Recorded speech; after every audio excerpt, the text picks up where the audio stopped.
Hey, Vicky, are you there? Do you have a moment to chat at all, really quick? I just wanted to let you know something if you had a moment to text. Okay, I guess not. So I guess I'll just leave you a message here letting you know that I'm going to be moving back in with my parents. So, anyways, I'm really looking forward to seeing you soon, roomie. Hope you're as excited as I am. Wait, what? What are you talking about right now? What is this? I mean that, well, let's just say that things aren't exactly going super well with my husband, and so, well, anyways, I just don't really want to be dealing with him right now is all. But anyways, I'm just glad that I'll be coming home to people who understand and are on my side. People like you. Isn't that right? I'm sorry, Danny. You're going to have to slow down and go over this with me one more time. I mean, is this some kind of joke or something? Or is it just your way of messing with me like you always do? Because I don't know why you think you can just come back here all of a sudden. Don't you remember you saying that you were never ever going to come back here? I have no idea what you're talking about at all, Vicky. I mean, it's not like you really even have a right to be complaining about me coming home or anything like that. After all, you're living with my parents at their house, remember? I know exactly whose house I'm living in right now, thank you very much for telling me. But that isn't even what I'm talking about right now. I mean that you were telling me that you're coming to live here with way too little heads up. But it doesn't matter because I also have some big news that I need to tell you. So just make some time to talk to me later today, okay? Oh, yeah. I would love to talk to you and catch up and all that, but I'm actually just going to be way too busy doing other things. You mean like going to the casino and coming back home pissed drunk and God knows what time? Because if I recall correctly, that was one of the reasons why you ended up moving out. You said that you were sick of us telling you what to do.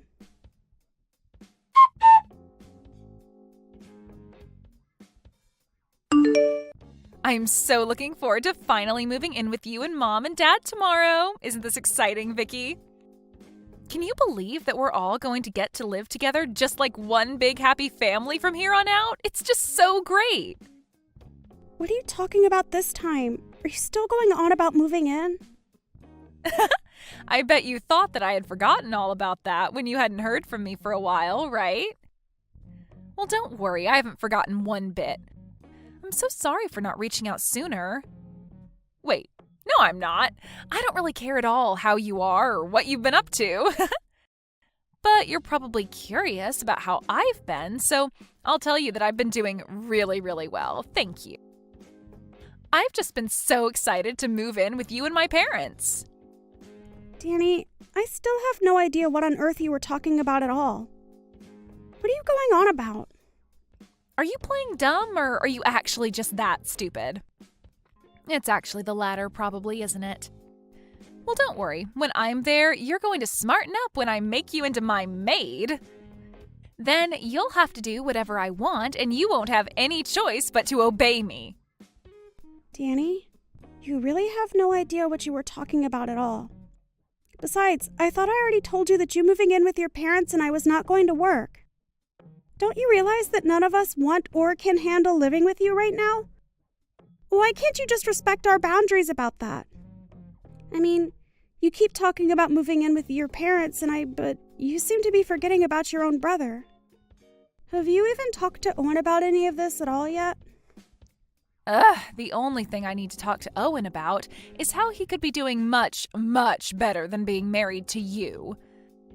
But I guess it's a little late to say all that now. It doesn't matter. I'm sure I'll have him wrapped around my finger when I'm home.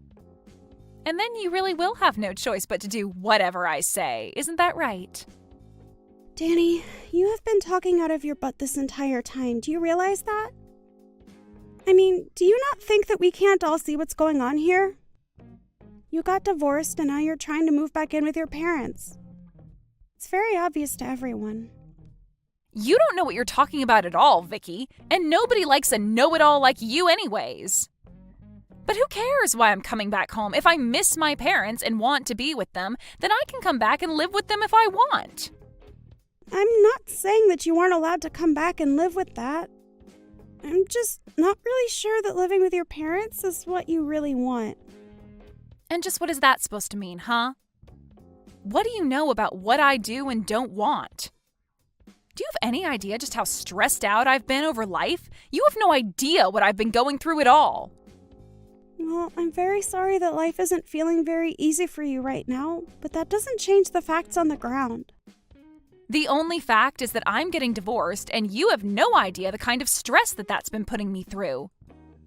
And the only thing that is going to relieve that stress is moving back in with my family and having you as my servant. Excuse me? You must know that that's not how this is going to work, right? I mean, you can't actually think I'm going to go along with that, right? I don't care what you think, because it's not a servant's job to think. Your job is just to do as I say. Get it? And I don't remember even giving you permission to speak, so why don't you shut up until I say otherwise?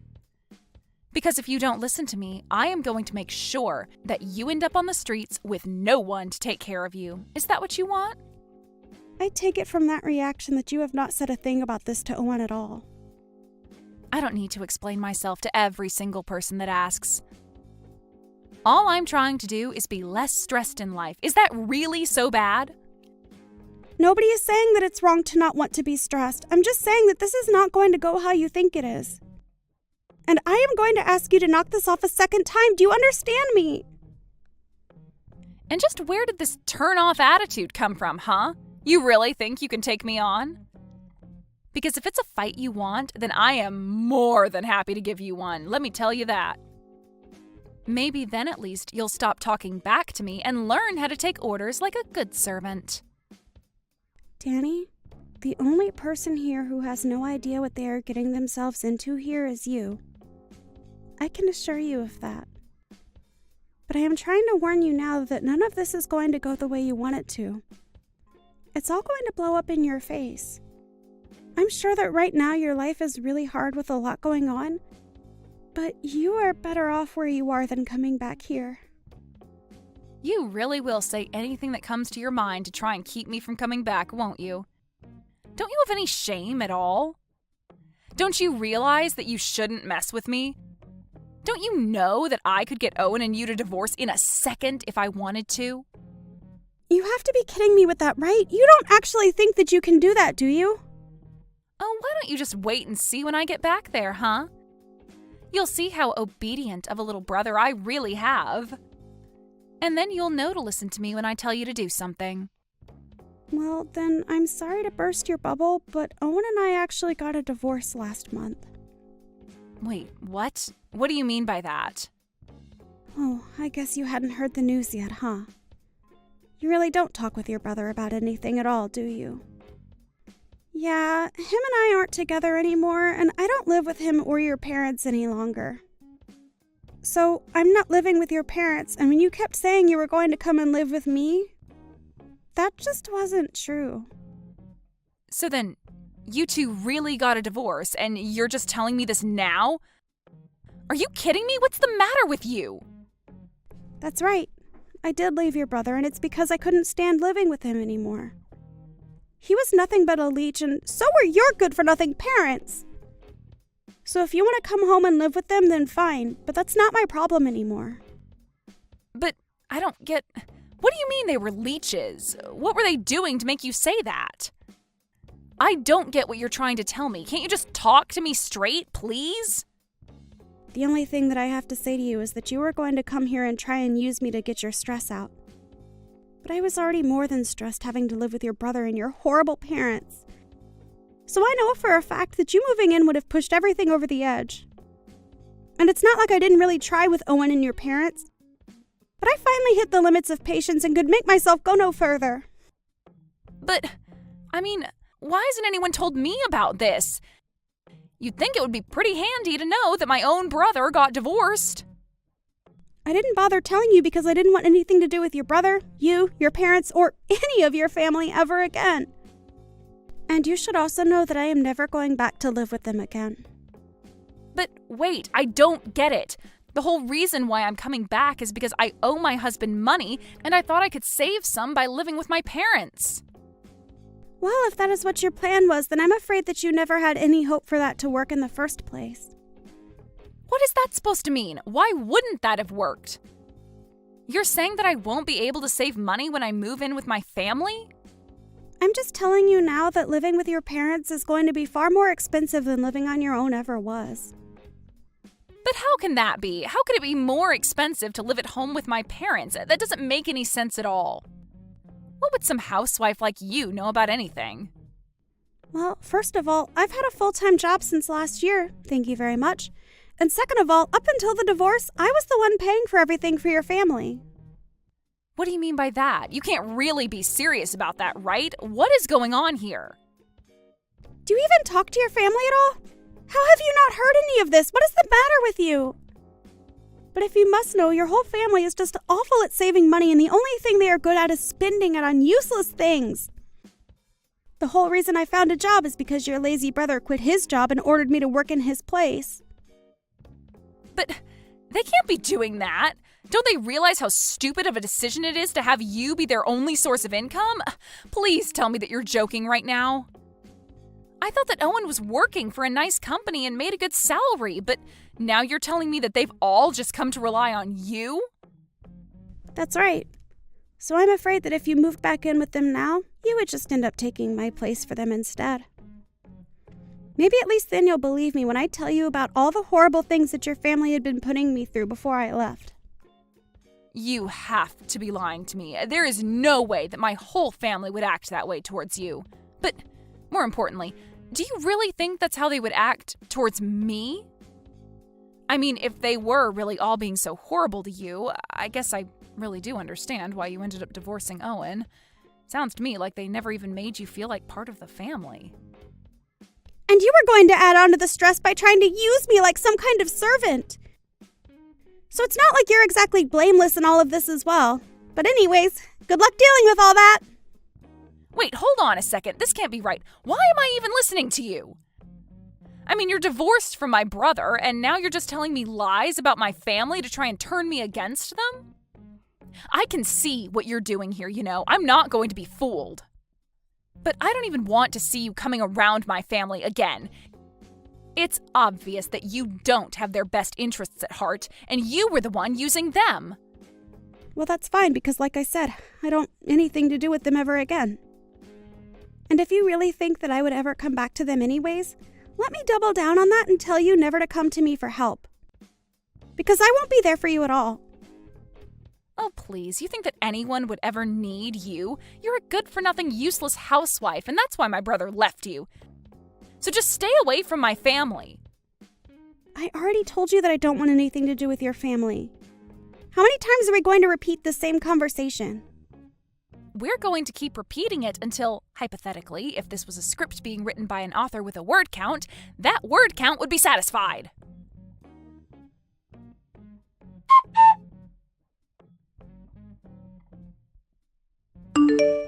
Hey, Vicky, are you there? I was just wondering if you and I could talk over the phone for a little bit, maybe?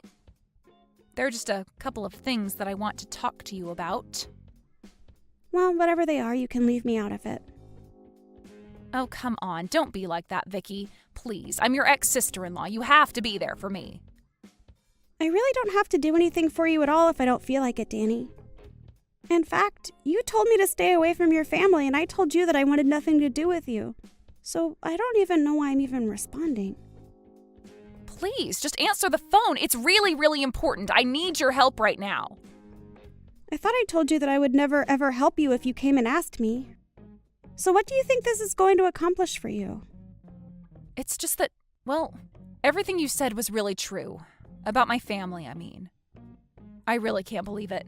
Not only are my parents jobless, but they and my brother all have huge loans that they need to pay off, and they're all expecting me to help them out. At this rate, my savings are only going to last another week here. Yeah, well, they're your family, so it sounds like more of a you problem, don't you think? Anyways, I've got better things to do right now, so I'm going to go. Wait, hold on. You can't just leave. What are you talking about? I tell you that you were right, and that's all you have to say to me? Don't you think you're being just a little too cruel right now? Not really. I think that I don't owe you anything, and I'm reacting exactly how I told you I would. In fact, you're lucky that I'm even still talking to you. Don't you realize who you are to me? What do you mean by that? What am I to you? You're my ex-husband's sister. That basically makes you no one to me. So why are you even messaging me? I thought I told you that I didn't want anything to do with your family anymore. But this is really, really important. Please. We are basically out of money, and I don't know what we're supposed to do. I really, really need your help right now, Vicky. Look, Danny, we talked about this. We had a long, circular conversation about this, don't you remember? Because if you forget, then let me remind you that I said that I divorced your brother. I moved away from your family, and I would never ever come back to live with them again. But please, I thought that you would come back and help me if I really needed it. I mean, we're family, right? Isn't that what family is supposed to do when we're in trouble? And I literally told you that if you came to me to ask for help that I wouldn't do anything. I told you that, don't you remember? So why do you think things would be different now? Well, because I thought that you would want to help me. I didn't think that you would leave me like this. But that's it. What if you come and live with us instead? How does that sound? First of all, you and I aren't family, so let's get that straight right now. Second of all, I already said that I'm never ever going back to live with your family, remember? And if you must know, I am loving living by myself. It is gratifying and liberating and so much better than when I was living with Owen and your family. In fact, I hope you all tear each other apart for all that I care. Because like I said, I don't want anything to do with you or your family ever again.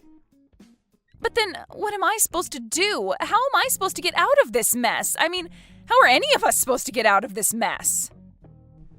Well, let me change the subject really quick. You got divorced with your husband because you cheated on him, right?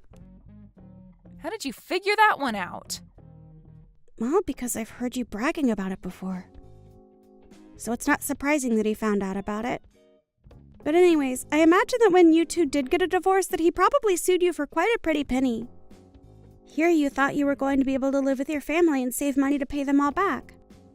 But instead you just joined the rest of your debt-ridden family.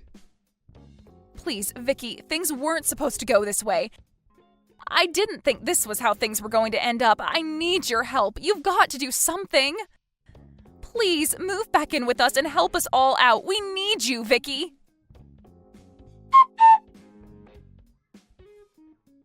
In the end, I heard that Danny ended up reaching out to every single other person she could think of for help with her problem. And from what I heard, she had burned just about every bridge she had made with anyone who might have been willing to help her under better circumstances. In the end, I think about half of the people that Danny knew ended up blocking her number. She was expecting to move back in with her parents and not have to worry about a thing. She even thought that I was going to be like a personal servant to her. Danny thought she was going to be able to boss me around while she paid for nothing and only had to worry about herself.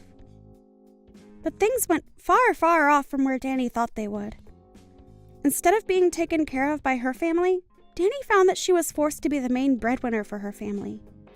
It was obvious to everyone, however, that living like that wasn't sustainable. I heard that Danny and her family ended up selling their family home and moving to a much smaller apartment in the city together. I've heard that each of them have started to work as well. I can't imagine they are saving much money with all of their individual debts. But if you ask me, I think this is just what they all deserve. One can hope that if they do manage to get out of this, that they will have at least learned their lesson. As for me, however, I really was enjoying getting to live alone. After spending my entire time married to Owen, taking care of him and both of his parents, to have just some space for myself was just what I needed. Of course, after a while of being divorced, my heart began to wander and I thought about finding someone new. It was actually just around then that I happened to run into my future husband at the grocery store. We were both grabbing the ingredients for the same recipe that we saw on TV, and that was how he ended up asking me on a date with him. After that, things fell into place rather quickly for us. We're already engaged to be married, and I couldn't be happier. It really does just go to show you what a difference having a healthy and supportive network around can make. But it also highlights the importance of being able to take time to be alone and reflect on things. Mandy, how late are you going to be out tonight? You hurry back to this house right now and start making me something to eat. Because you've been out of the house all day, my stomach has been in pain waiting for you to come back and cook. You really are the most useless woman ever if you're willing to let an older woman starve because you want to be out of the house all the time. I have been acting like your parent this whole time, so come home and show me the respect I deserve. I am starving. I'm sorry, Isla, but I'm at the hospital right now, though. I've had to stay here a bit later than I was expecting, so I won't be home until late tonight. Could you please make something for yourself? Huh? The hospital? Why are you, of all people, at the hospital right now? You're asking me why I'm here? Because just a little while ago, you came at me with a boiling hot cup of tea and threw it on my face.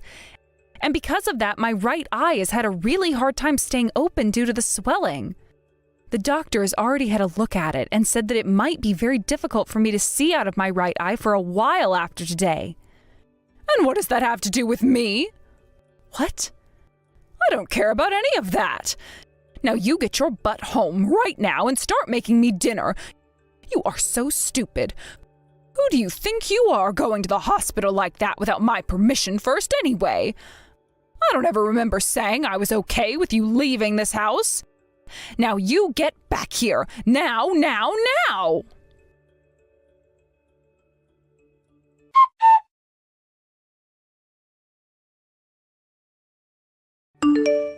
I'm sorry, Miranda. While texting with you, I was asked by the doctor to go with him and have some more exams done on me. He's done everything he can and gave me some medication and wraps to use to help my face, and I'm sorry. It's about time. Making me wait an hour for a response like that. I can't believe you did all of that without telling me. You really are nothing but trouble, Mandy. I'm sorry for leaving the house without your permission. But Miranda, why did you come out of nowhere with scalding hot tea and throw it at my face? Tell me, what did I end up doing wrong that required you to do such a thing to me? You're asking me? Mandy! I threw that tea at your face because you said you were going to that wedding. What? You were going on about it being your little brother's wedding or something like that. But that would mean you'd leave this house, you stupid idiot. That's why I had to discipline you. You deserve to have your face burned and right eye screwed up. You can't be serious. That is my little brother, my one and only brother, and one of the last members of my family. That's why I wanted to go to his wedding. Shut your mouth right now. I will not take that kind of talk from a complete stranger like you. I will have you thrown out of this house if you think you can slack off from your chores to be at your little brother's wedding. Now, if you still have any plans to go there, then go right ahead. But you will not be coming back to this house. Understood. I'm sorry. Don't you ever show me that kind of poor behavior ever again.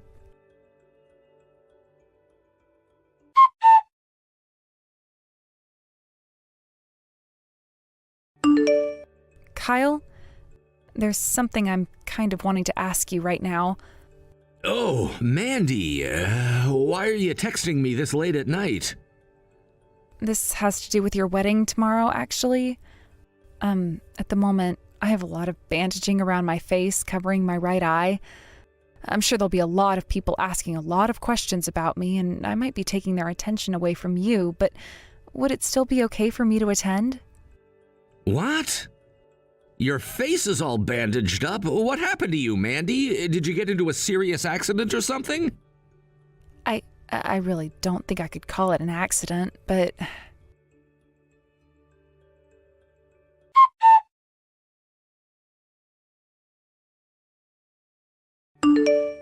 You're lying about that, right? There's no way. That's completely messed up. Nothing about that is normal for someone in your shoes to have to go through. Mandy, how are you normally being treated over at that household? How am I normally being treated? I like to think this is how things are for me every day. Are you kidding? So you're telling me things like sustaining second and third degree burns on your face due to your mother-in-law is a common occurrence there? Well, I'm sure what happens here isn't right. Actually, this was the first time I'd been hurt this badly by her. Normally, she'd just be pushing me down the stairs or throwing away my cooking and making me start again.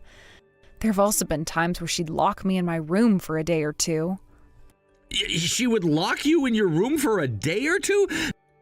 None of that is anywhere close to normal, and it's outright dangerous.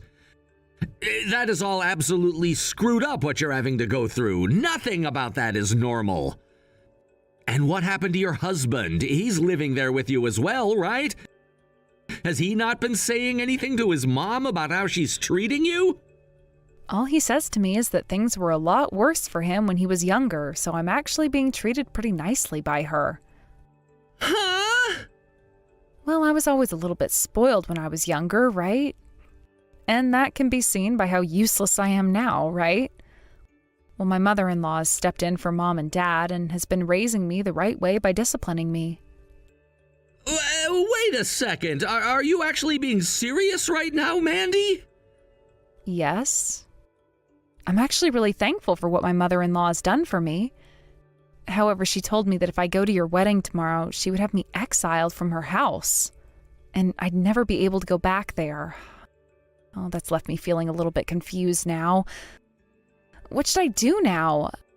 I'm not feeling good about either choice I have. I can't believe that someone as kind as her would say she'd have me exiled from her house like that.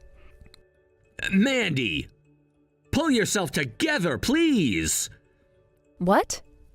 Look, you and I, for the longest time now, we've both been raised with very different views of things from everyone else, right?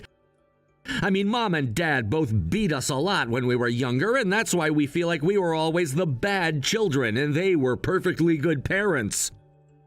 We never had the luxury of having loving parents, and we're told that all of our family members outside the house were fake and just trying to tempt us away from them, right? Well, they were, and that's why Mom and Dad never let us meet with any of them, because they were too kind. Well, that was all wrong! What do you mean? My wife, when she learned about how much hell I'd been through at home, she made sure to show me what a true, loving family was. She and her parents both gave me the warmth that my body had been needing from a family all my life. Right now, I'm living with my wife's parents, right? Well, they have both done all they could to show me what having real, caring parents is like, and I thank them every day for that. When I come home to them, I scream out that I'm home, and they greet me with hugs and kisses. That's the way normal families should be. There's no way. That can't be true, right? I'm sure that's what you want to think, right? All right, I get it. At the moment, you don't want to go home to your family, right? Not really. Actually, I don't think I can because of what my mother-in-law said. Then you come to our house. I just spoke with my mother-in-law, and she said it was totally okay for you to come here and stay the night with us. She said she'd even get the bath all warmed up and ready, although you might not want to go in if your face is burnt. What? You're still out and not near your in-laws' house, right? If you tell me where you're at, I can ask my father-in-law to drive us out to come get you. So please, tell me, Mandy.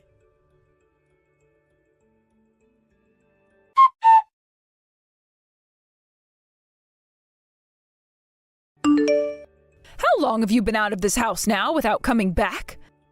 It's because you've been gone for so long now that the house is a mess. I'll forgive you for not coming home at all and making me my early morning breakfast if you come home right now, you idiot woman. I'm no longer going back to that house. Huh? Do you have any idea what you're saying right now? Today, I'll be at my little brother's wedding. Here, I'll be meeting with my real family and enjoying their presence. I even stayed with some of them last night, and that's where I learned what a true family is like, and how horrible things have been in that toxic environment you call home. What are you going on about right now? I am not here to listen to you go on about your delusions. So get home and start doing the chores right now. I am not going back. And since I'm a complete stranger, like you said, there is nothing I'm attached to there anymore. Huh? A while back, you threatened to have your son divorce me and even went out to get all of the divorce papers filled out and ready to hand into the courthouse, right? Well, I took those from you after that day and had been holding on to them every day since. And just a little bit ago, I went and dropped them off at the courthouse before making my way to this wedding. So I'm no longer a part of your family, fair and square. What did you say? I am no longer your son's wife, which means that you and I are now legally strangers to one another. I may have spent years taking loads of crap from you guys in that house, but I finally had enough of it last night and will no longer call myself your family. From now on, I'd like for you all to rot in hell there. I'm going to make sure that those years of pain and torture you all put me through is thrown right back at you. It's freaking pathetic watching you say things that don't make any sense at all to me. Did you seriously get a divorce from my son? I don't remember ever saying that you leaving my son was okay. I will not let you get away with doing something as selfish as that.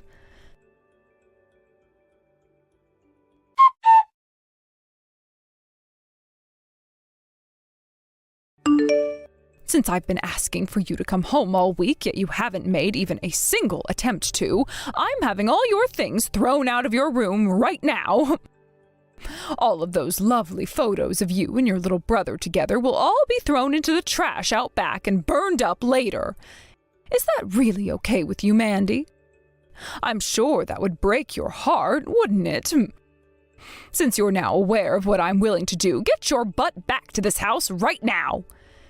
If not even this is enough to make you understand just how much of a screw-up you've been, then I'll have to take even more drastic measures. Go ahead. If you want to toss all my things, be my guest. Huh? Do you have any idea what I'm saying? These are not just empty threats coming from me. I don't really care, honestly. It's not like I ever had much to begin with. Also, there are no photos of me and my little sister over at your house. What? My family wasn't the best when I was growing up anyway, so I never had many photos of my brother and I taken when we were together. I'm sure the only reason you're trying to make threats like that towards me now is because you guys are in dire need of a working drone again, right? Well, I'm not going back to that life. Oh, just get your ass back here right now! The inside of this house is a dang mess, and I will not let it stay this way any longer. Then how about you get back to it and clean your house up yourself? On another note, the bank will be asking you guys to pay off the rest of the loan here soon, so please do what you can to pay it off. Huh? A loan? What the hell are you going on about now? Both that house you all have been living in and the car that you guys have been using were bought with loans, right? And my husband has been forcing me to pay off both of those loans by myself. He told me that since I was the one working, I should be the one to pay off things in the house. And that makes total sense to me. Since you were going to continue working after marrying my son, then you should be putting all that money into the house and family. Yes, and I totally agree with that. Hence why I would put the $2,500 I made each month into the house. Yet that wasn't even enough, so I had to start using up my savings and putting in another $500 every month, making a total of $3,000. But now that I'm a complete stranger to all of you, there's no reason for me to be paying anymore, right? I want for you guys who are still living there and who are still using that car to pay instead of me. Every month you were putting $3,000 into this house?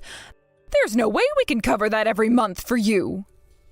I want to know why you were even having to pay that much. Are you trying to lie to me now in order to make yourself look good? No, I think you've just forgotten is all. After you went and had the inside of the house completely remodeled and then all brand new furniture placed inside, the price of things went way up. And then you said when getting a new car that you wanted the most expensive SUV they had on the lot, which only made us have to get a bigger loan. Neither the house or that car are mine though, so there's literally no reason for me to have to pay for them anymore. If you're not going to be able to pay off the rest of those loans, then sell the house and the car. That will be your worst-case scenario, I'm sure. I am not screwing around right now. Why do we have to do all of that now? We are not paying for any of this. You are going to be paying for the rest of this house and car, whether you like it or not.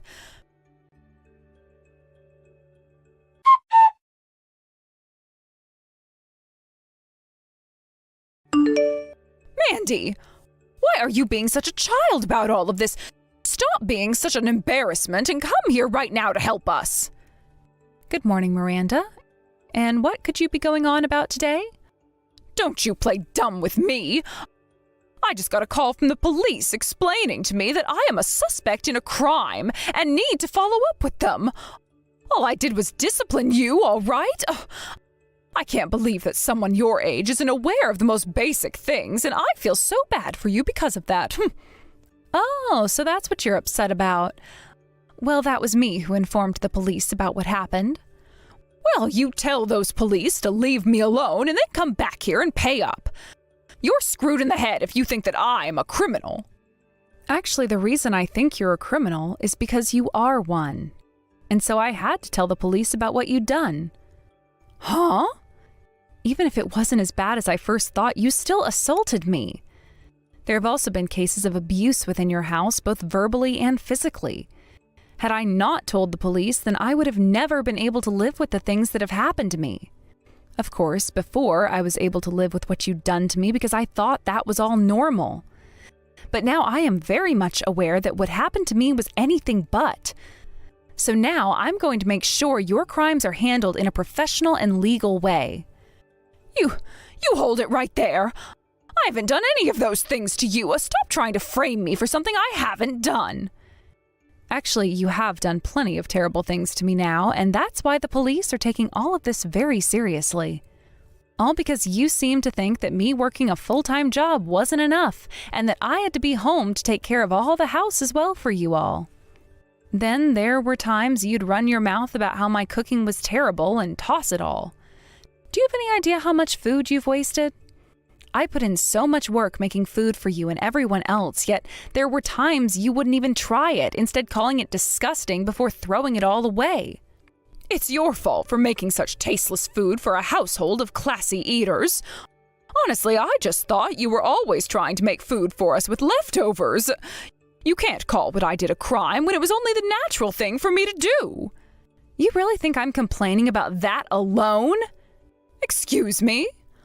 All those days you'd have guests over, I had to be the one to prepare everything.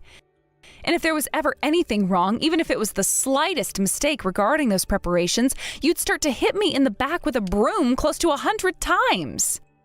Then there were days you wouldn't let me eat anything while locking me in a room. Sometimes that would be for a few hours and other times a few days. There were plenty of times I thought I was going to die in that house. But I had no idea what a good family was and thought the way I was being treated was normal at the time. I always thought there was something wrong with me because my parents spoiled me with the ideas that everything was my fault. And you're right to think that because how you've been treated is normal. I've now had to take on the responsibility of disciplining a useless and dumb woman. And that means you have no right to be complaining about any of it.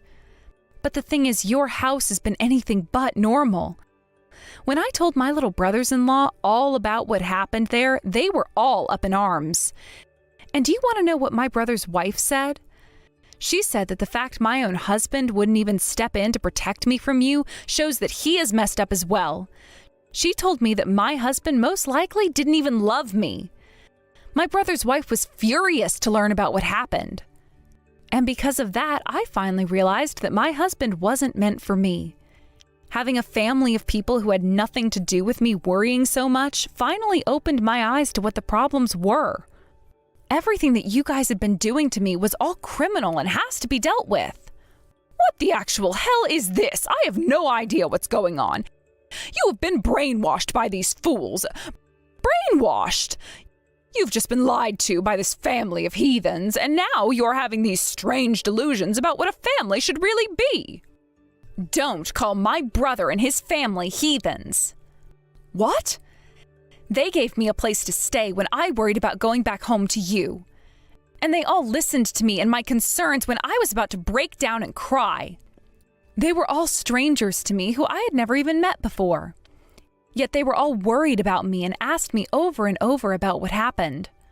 This was the first time in my life where I had people around me who showed that they were really upset about what happened and wanted me to feel loved. I can worry about you too. That's the whole reason I've started to message you like this in the first place. The only thing you're worried about right now is the fact that you no longer have a slave in that house, right? I have finally been given the gift of love from a group of strangers and will no longer be going back to the place where I was abused. And until you all have paid for the pain you brought me, I am not ending my talks with the police. I'm not some doll you all can get away with beating up now. Huh? Don't talk back to me like that. Especially when you're the most useless and stupid woman to ever walk this earth. Say whatever you'd like about me, but I am never going to feel scared and saddened about the things you say to me anymore. I'm going to make sure that in order to save everyone else from having to suffer through your guys' hell, that you are all crushed and can no longer get up. If you think you can do anything to us, then show me. The most a weakling like yourself could possibly do to us is make us laugh. I'll show you, though. I'll make you regret ever baring your teeth like that to me.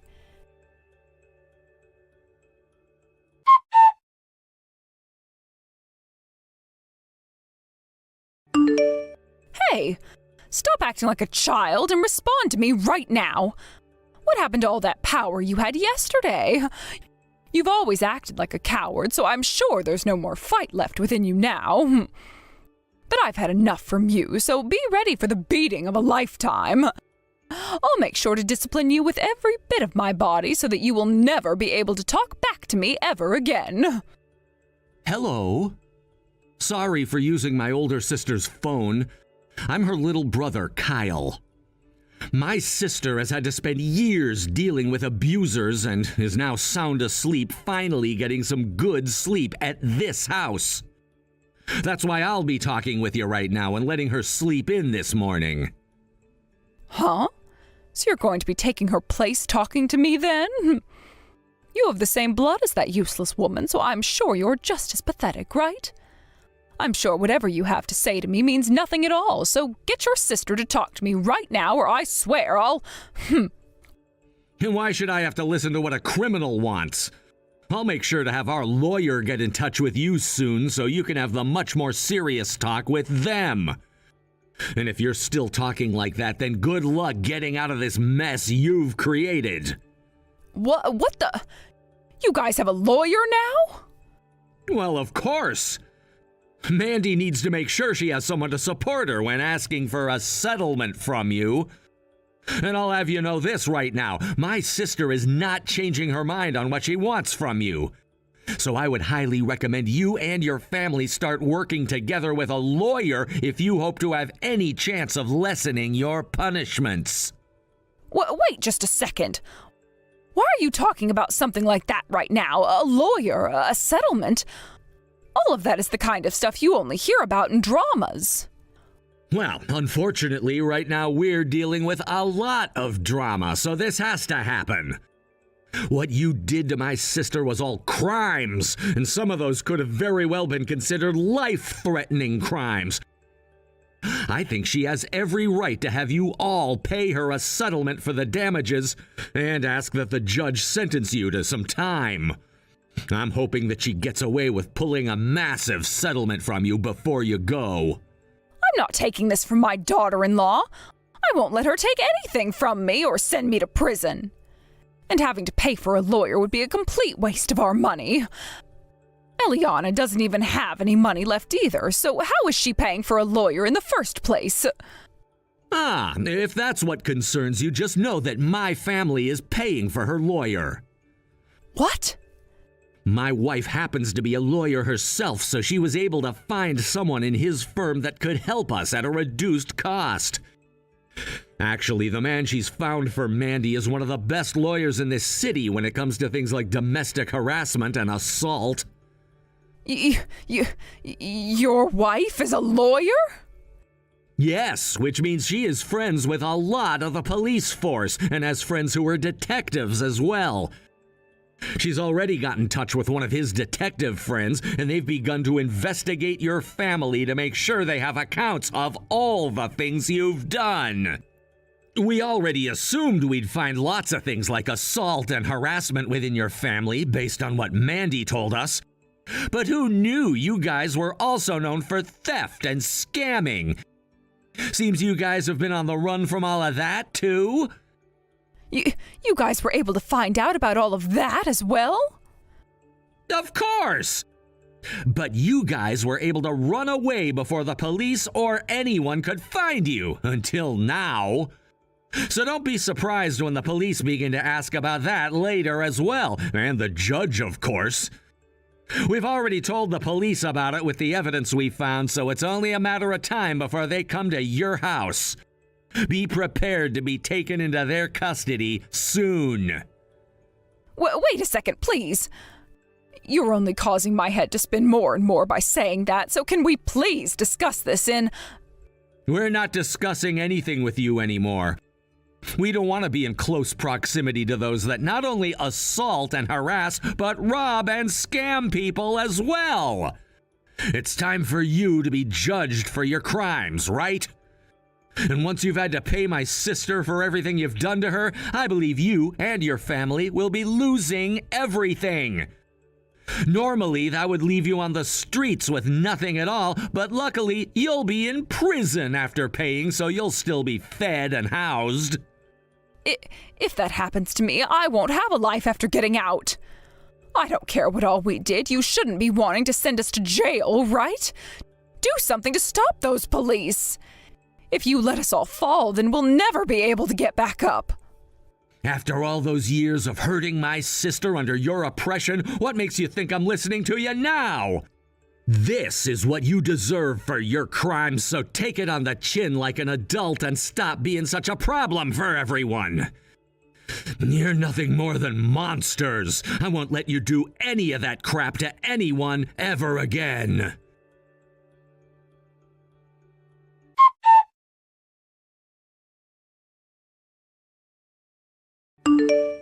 Are you all right, Mandy? I'm glad to hear that your fever has gone down some, but if you want to eat something, please let me know. I can make you something up right now or order something. If you want some ice cream or some jelly, let me know, please. Thank you, Kyle. I'm sorry for leaving everything up to you in the end like that after passing out. I really am so weak. What are you saying, Mandy? Your body is so beat up right now that I'd want you going to a hospital if I could have my way. When this is all over with, we're taking you to see a doctor, okay? We need to make sure there isn't something worse going on inside you and that it will all heal with rest and time. I'm sorry this has all had to happen right after your wedding. Stop apologizing to me for everything, okay? Also, this is me paying you back. What? The one who had always been protecting me from Mom and Dad back in the day was you. You also handled things like my college fees and telling Mom and Dad off when they came looking for me. I know that you've pretty much been doing everything to take care of me. You knew about all of that? I'm your little brother, aren't I?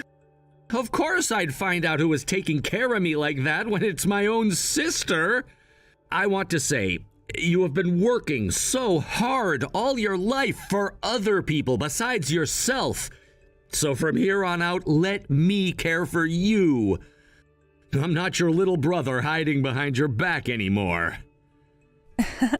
That's very true. I can't believe you grew up so fast without me ever noticing. I'm so happy. Come on now, stop talking like you're my mother or something. I'm sorry. Someday I'm going to have to thank you properly for all of this. And I'm telling you, you don't have to. All I ask is that you focus on getting better again. You've put up a fight for long enough now, and it's your time to relax. So from now on, if you're starting to feel unwell or sick, let me know, and I'll be there for you. When you passed out like that, I was freaking out. Sorry about that. I didn't think that I'd be making all of you worry about me like that. I've always been so used to having to care for myself on my own, so when I saw all of you worrying about me, I had no idea what to do. I'm sure you're still thinking about everything you'll have to do after today, but look, think of the time you have right now as rehabilitation. You don't have to overwork or anything, just as long as you take the time to feel better again. That's true, actually. I'll think of things like that then. See? I want you to start right now learning how to relax and let others do things for you. Actually, I want you to tell me right now how you feel about me. You've never said anything about how you think of me before, right? So give it a try right now. Now that you mention it, I don't think I've ever spoken out about anyone. Saying this right now is going to be a bit embarrassing. But if I don't say anything, you'll never know, right? So I'll say it. Thank you so much, and I love you a ton, Kyle.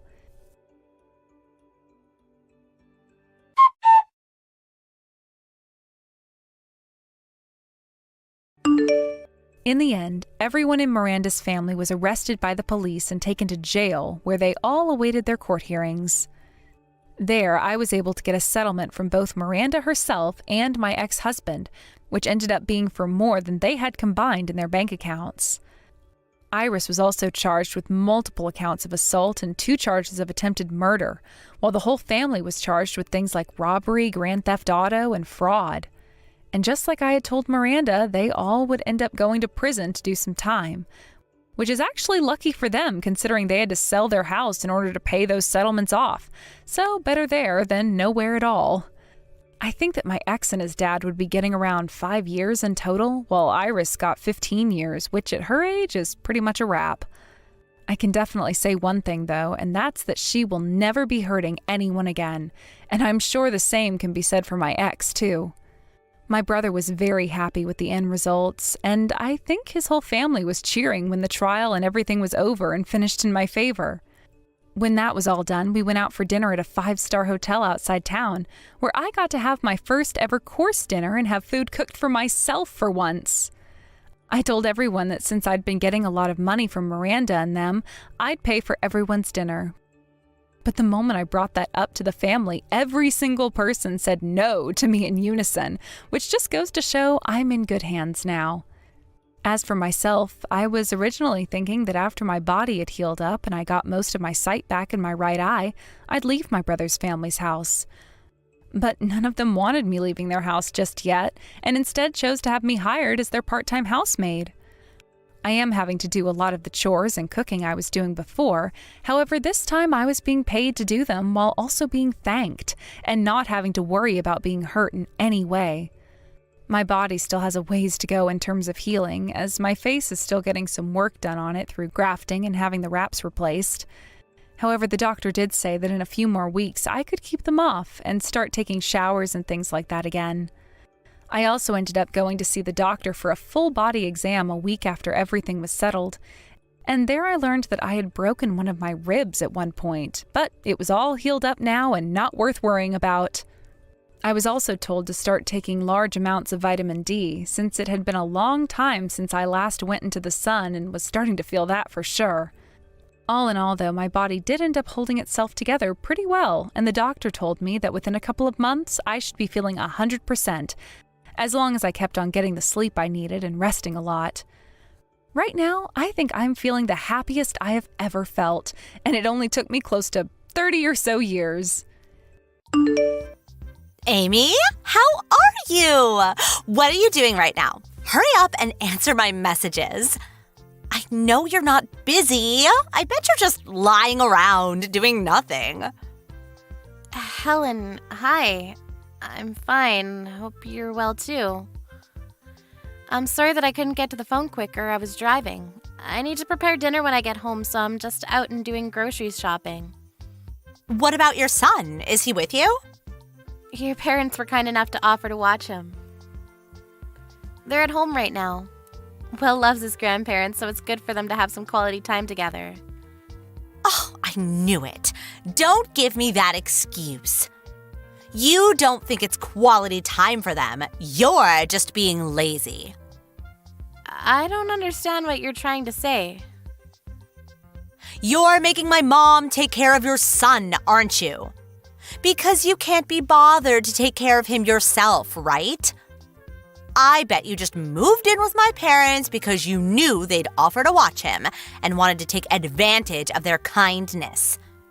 That wasn't the reason why we decided to move into your parents' house, but it's true that they've been really supportive. It's thanks to them that I can go on my part-time job without worrying about Will. I'm really grateful for their help. Good for you. You've only got one kid, but you've got all the help you can get. You can leave him with your husband's parents and do whatever you like. Usually, people only ask grandparents for help when they really need it, considering their age. But you think you can use them as much as you like because you're so important. How arrogant can you get? I don't know where you got that idea, but that's not true. I'm not doing whatever I like, and I'm only relying on them because your brother has to go on long-term business trips for work. David's the one who first suggested we move in with your parents because he's away so much. I'm doing as many of the chores as I can when I'm at home, and of course I wish I could be at home all the time so I don't have to ask them to watch Will. But I don't want to be completely reliant on them for money either, so I want to earn some money so that I can cover some of the bills myself. Oh, come on. You're not as good a liar as you think you are, Amy. I know that you don't actually think any of that. You just want a part-time job so that my parents will think that you're working hard. You just want to take advantage of them. I can't believe that you'd think I was just using them. I really am just doing what I think is right. I have 3 children, you know, and they want to see their grandparents too.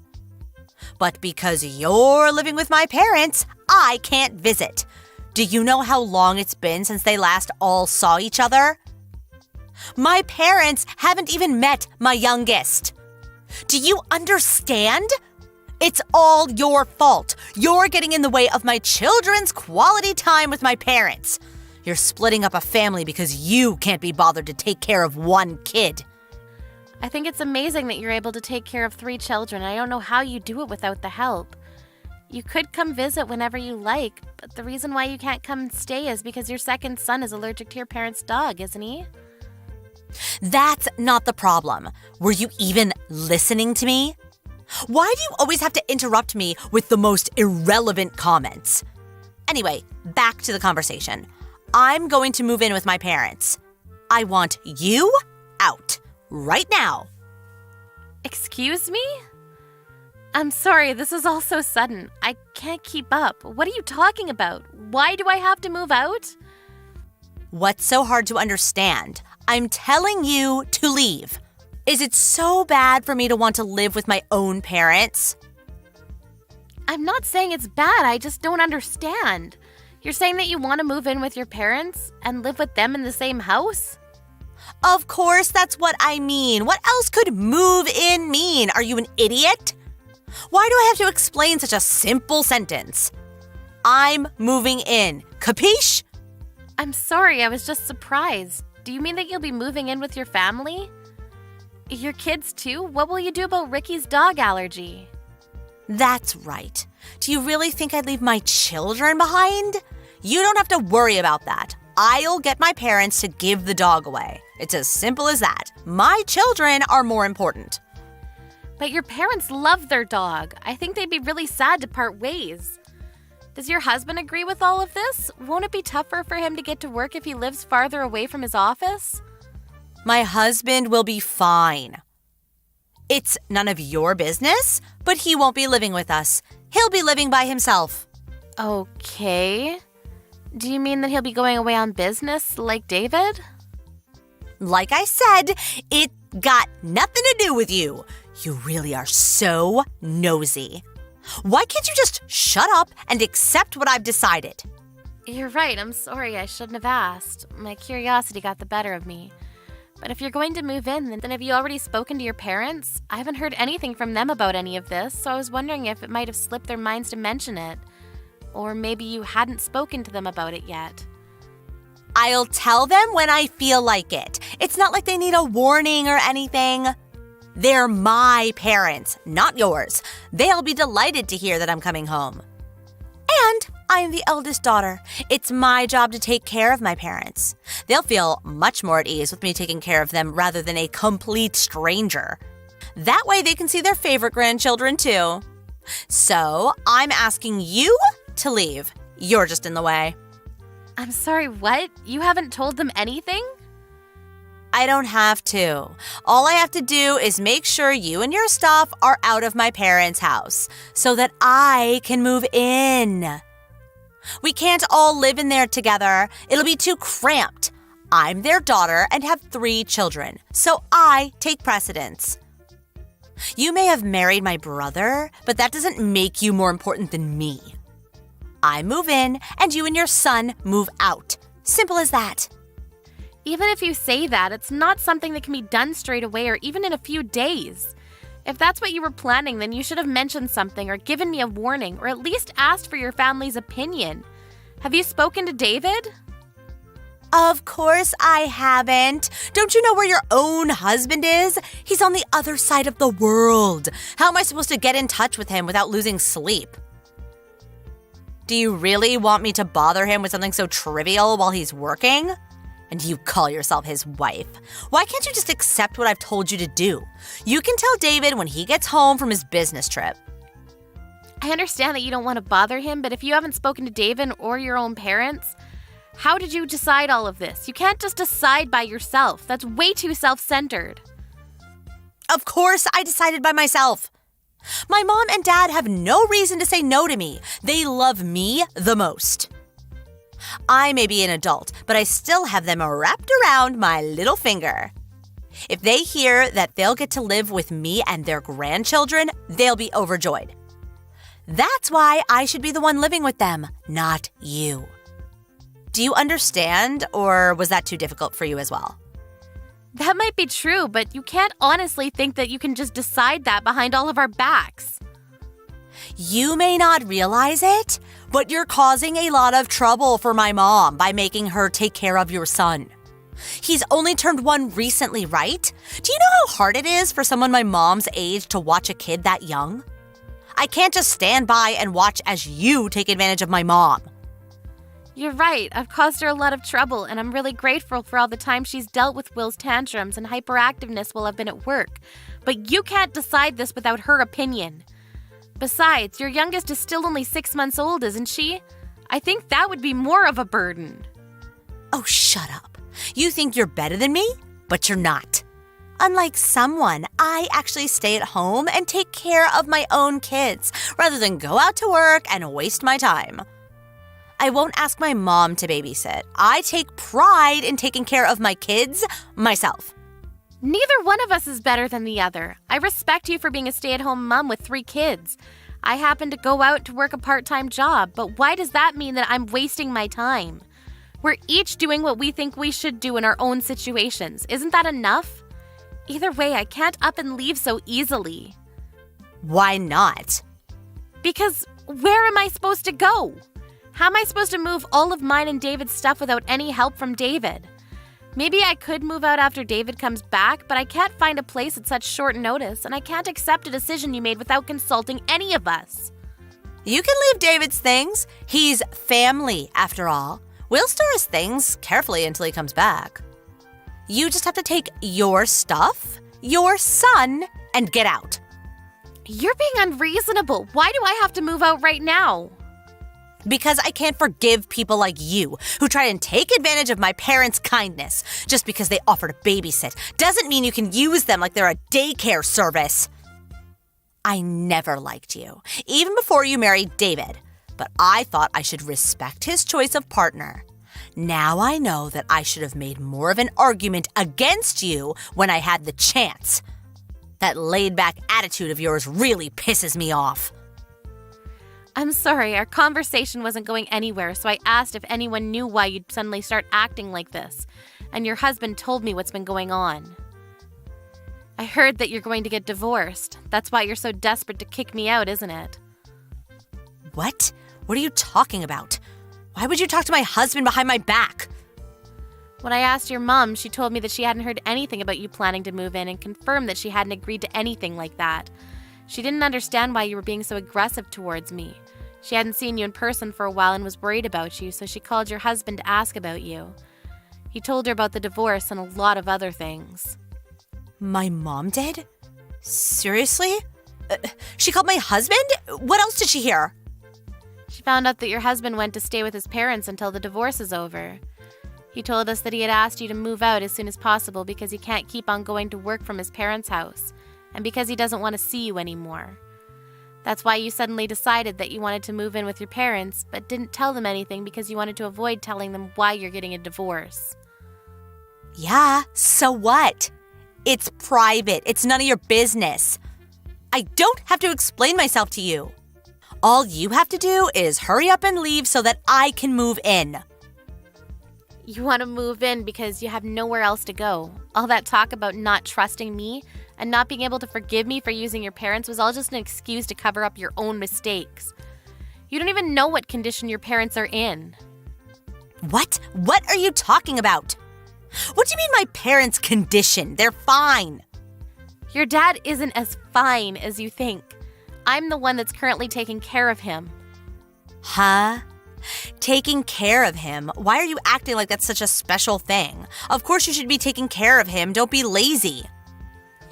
It's a lot more serious than that. I mean that ever since he collapsed last year, he's needed more support doing day-to-day tasks. It seems like you were just satisfied that he was still alive, so you never came to see how he was doing. You don't know it, but he's been really frail.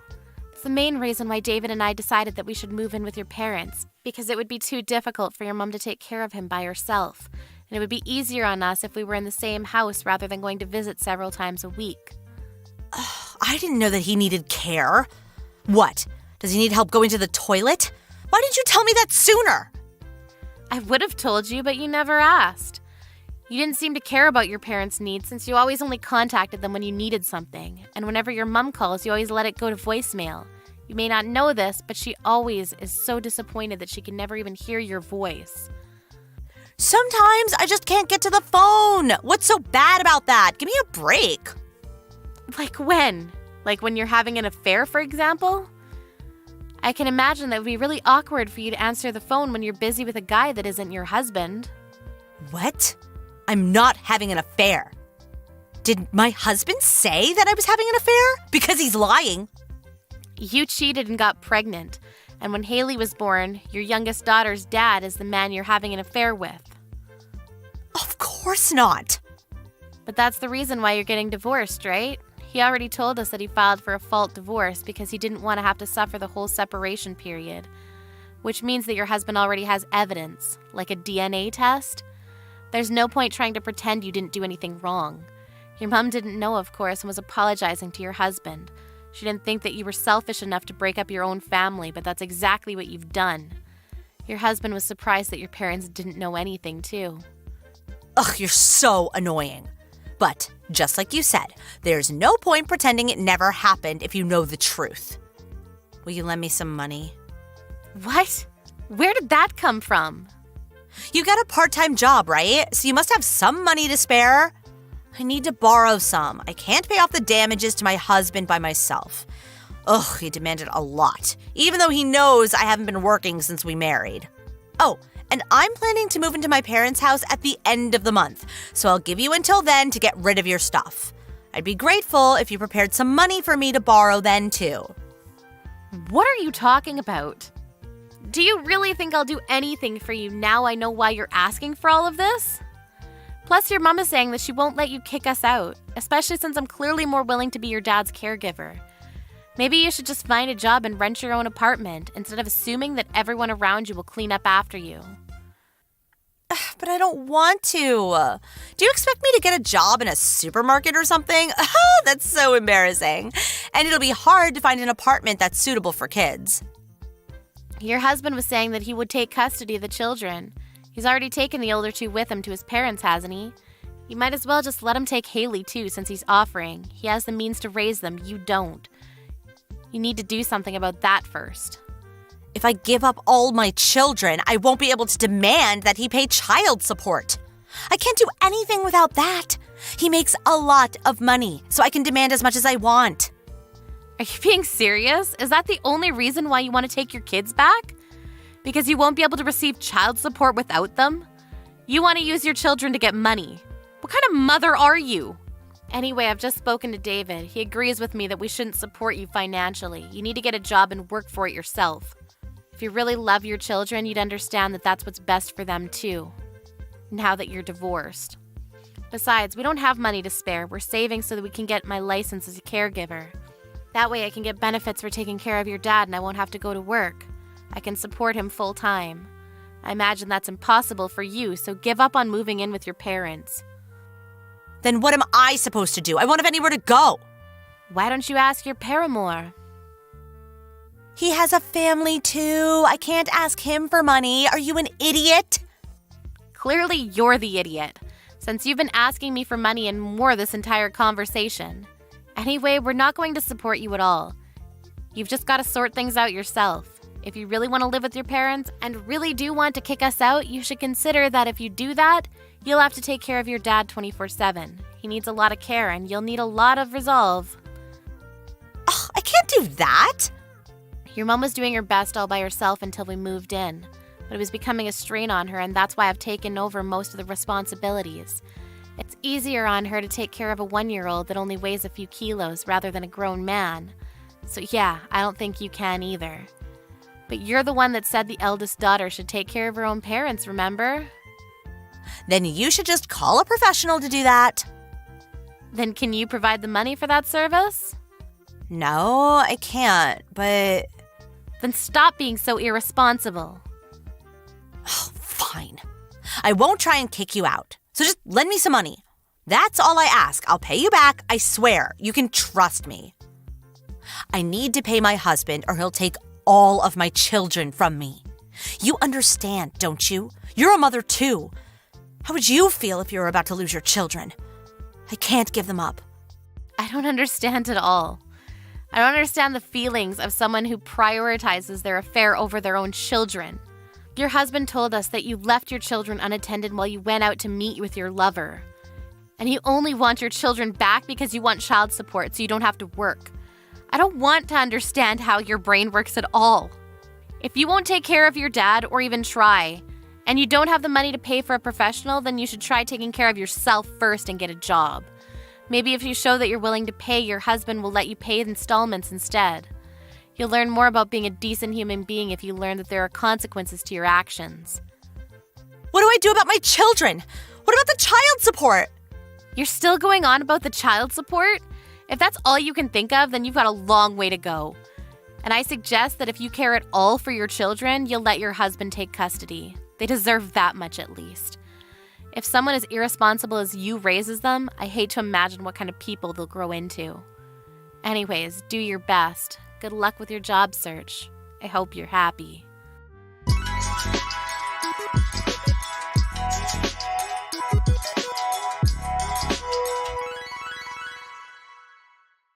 Helen finally gave up on trying to force Amy out of her parents' house, but she hadn't learned her lesson and called her mother to try and convince her to help her. Of course, her mother wasn't interested in hearing her excuses and only told her what Amy had been messaging her all this time. Helen was told that she couldn't depend on her parents to save her because she was a grown woman and needed to fix her own mess. Her mother even went so far as to tell her to never come home. It looks like Helen's own parents had gotten sick of her taking advantage of their love for her and warned her to never expect them to lend her money or run errands for her ever again. In the end, her 2 older children were taken by her husband, and she couldn't demand that he pay child support since her youngest daughter wasn't actually his. Her lover wouldn't acknowledge that Haley was his daughter either because he had a family, so nobody was obliged to pay child support. Haley was stuck with Helen as her mother, so Amy decided that she would sometimes visit them to see if Helen was actually working and doing her best to raise her daughter. Helen seems to have finally accepted her fate and is working day and night to pay her husband his settlement and to raise Haley. There's something I'd like to discuss with you regarding the new house you built for us. Oh? What's this all about so suddenly? Well, you see, it turns out that only my husband, mother-in-law, and I will be living in that house. Wait, what are you talking about? So my husband and I have decided that you won't be living there. You need to find another place to live. Wait, what? That house was built with my money. Why on earth can't I live there? It's your mother's wishes. My mother's wishes? What are you talking about? You know the house was built to accommodate your mother's wheelchair, right? Yes, that's right. Well, your mother has made it clear that she doesn't want to live with you. She said she absolutely doesn't want you to be the one taking care of her. She said that? It seems like you two haven't been on the best of terms for a while now. I mean, our personalities have clashed since I was young, but... Well, apparently your mother has been tolerating it for a long time. But now, as she approaches her later years, she just wants to live peacefully and freely. So she's decided that she doesn't want to live with you anymore. Imagine being disliked that much by your own mother. Wait, my mother said that? She told you this? Yes, she did. You could ask her directly if you'd like. I think I'll pass. I have a feeling I know what she'd say. Great! So it's decided that my husband, mother-in-law, and I will be living in the new house. But I paid for that house with my money. I have every right to live there too. Didn't you use your father's inheritance to build that house? So technically, it belongs to the family, and my husband and I, as the real family, will live there. There's no problem with that. Besides, your father's probably happy in the afterlife now that the one he disliked is no longer in the house. My father wouldn't have... He wouldn't say that. What does my brother say about all of this? Oh, he's thrilled. After all, who on earth would want to live with someone like you? It's no wonder you're still single at 30. That's not true, is it? Absolutely. So you better start looking for a new place soon, don't you think? We've given you a month's notice, which is more than fair, right? Yeah, I guess I can find another house. Good. Also, from now on, please don't come near our new home. I wouldn't want you ruining our happy family life, my loving husband, mother-in-law, and I. We deserve some peace. I see. Oh, I can't wait to start our new life in that beautiful new house.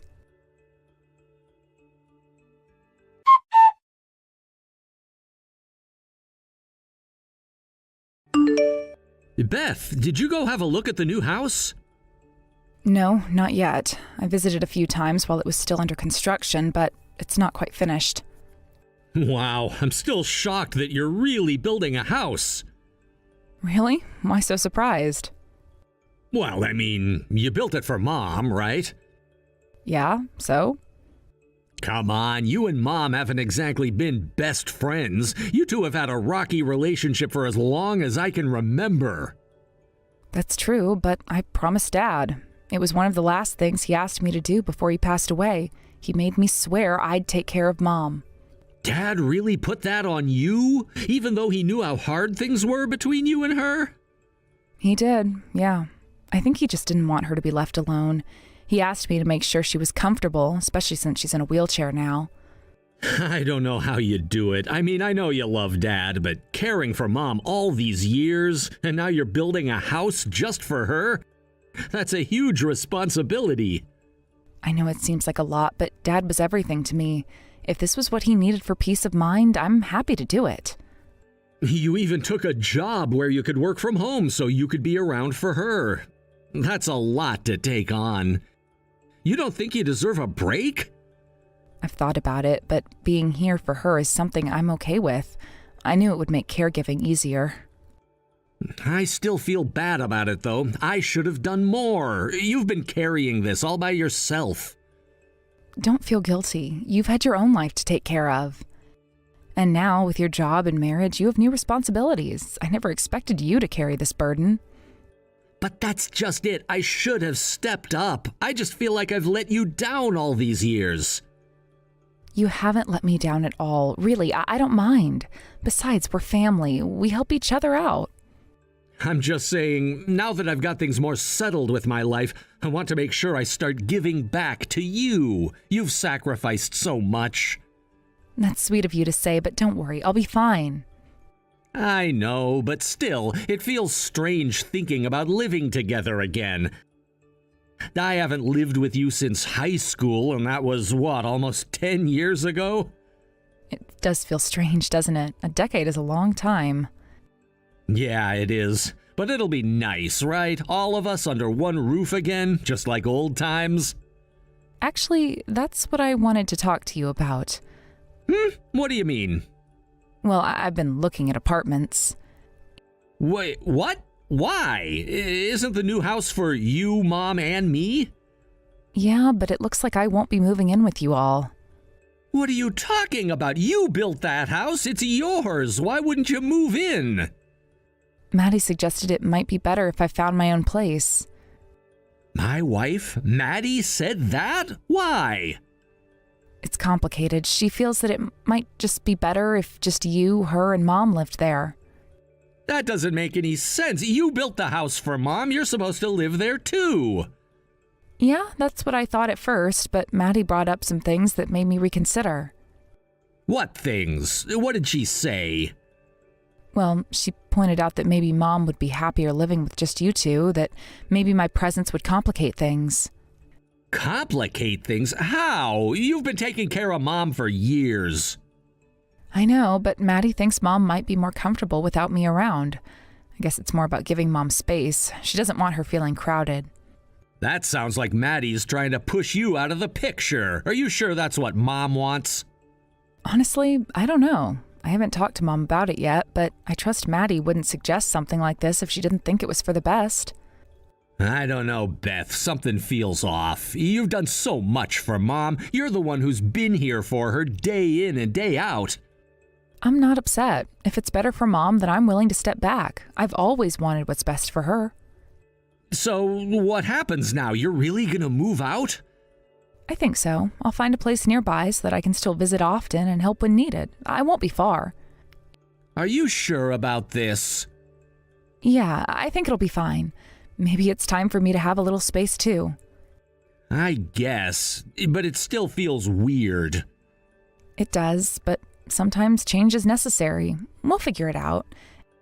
And don't worry, I'll still be around if you or Mom need anything.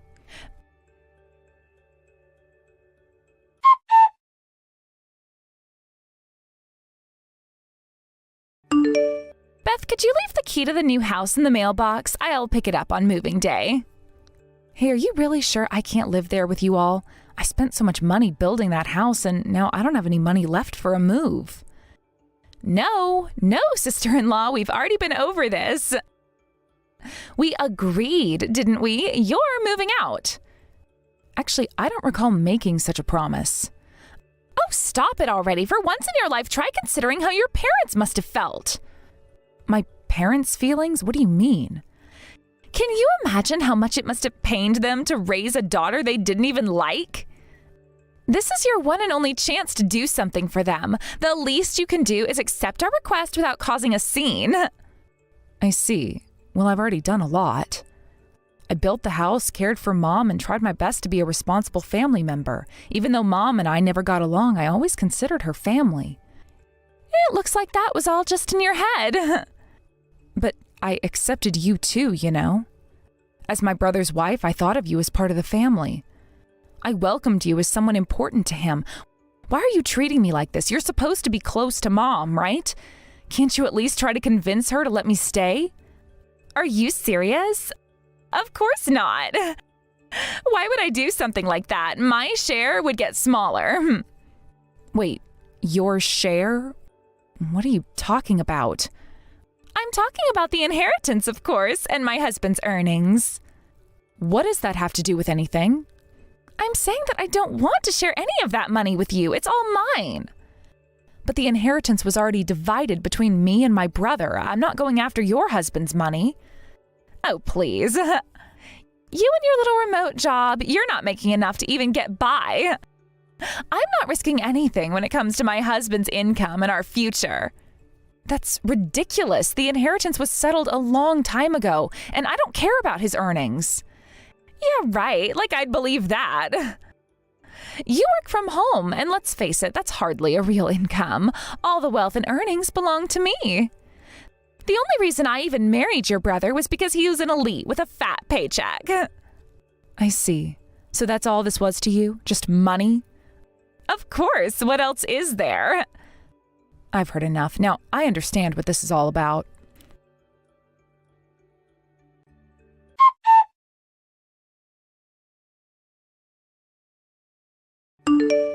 So, now that the house is finally finished, my mother-in-law and I will head over there ahead of everyone else.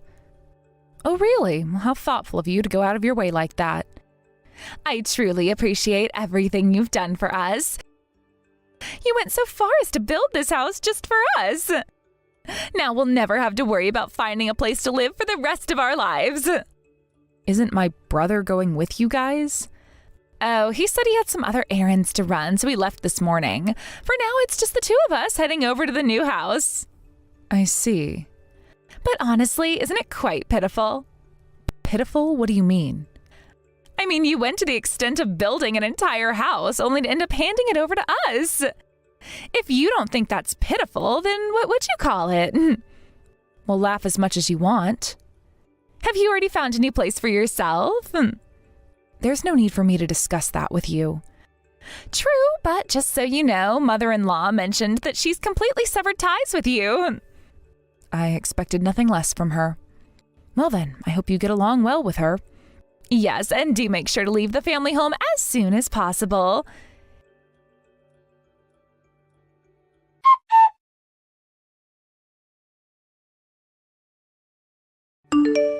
Hey, what's going on over here?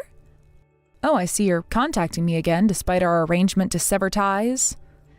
Of course I'm reaching out. Where is the key? I need it to get into the house. The key? What key are you referring to? The key to your house you bought for your mom. I specifically asked you to leave it in the mailbox so that I could pick it up on moving day. Oh, right. I remember you mentioned that. I thought you were joking, so I didn't take it seriously. What? Are you out of your mind? No, I'm completely sane. How can you be so nonchalant about this? Well, the house was purchased by me, so why should I be the one not living there while you and your family are moving in? It just doesn't make sense. I understand that my mother doesn't want to live with me, but why should I be forced out of a house that I paid for with my own money? From a logical standpoint, that really doesn't make any sense, does it? I thought you would at least make arrangements to find yourselves a new apartment. I can't believe you actually planned to live in my house. How could you be so audacious? So, what now? Are we supposed to end up with no place to live? It looks like that might happen if you don't do something about it right away. In that case, you need to start searching for a new place immediately. Would you like me to introduce you to a real estate agent I know? Don't joke around. It's unbelievable that you're pulling this kind of spiteful stunt. Spiteful? You're the one who has been causing all sorts of trouble. What you've done to me is much more spiteful than anything else. What are you talking about? You made me go through the trouble of building the house and then told me to leave. That's not something a decent person would do. But you have to understand, mother-in-law was genuinely looking forward to living in that house. And this is how you repay her? Isn't that just pathetic? I don't care. I have already cut ties with her. She is no longer considered my mother. How can you be so heartless? Heartless? How so? I had to endure daily criticism from her. Despite everything, I cared for her because it was Dad's dying wish. I dedicated my personal time, my shopping, and everything to taking care of her. And now, after building the house, I'm being treated like I'm no longer needed. You're not going to set foot in that house, so find somewhere else to live. So that was your plan all along, wasn't it? Let me make it clear, it wasn't just me who was supposed to live in that house. My husband was also supposed to be part of that plan. I was aware of that. I wonder how he'll react when he finds out. He was so enthusiastic about moving into the house. Just so you know, my husband was still on your side, but after this, he might end up distancing himself from you as well. If my brother decides that, then I have no right to argue. I'm going to contact him right now. And then you'll be left all alone, but don't blame me. That was your own doing. Well, hurry up and contact him. All right, I'll do it even without being told. I've got a lot to sort out with him on this anyway.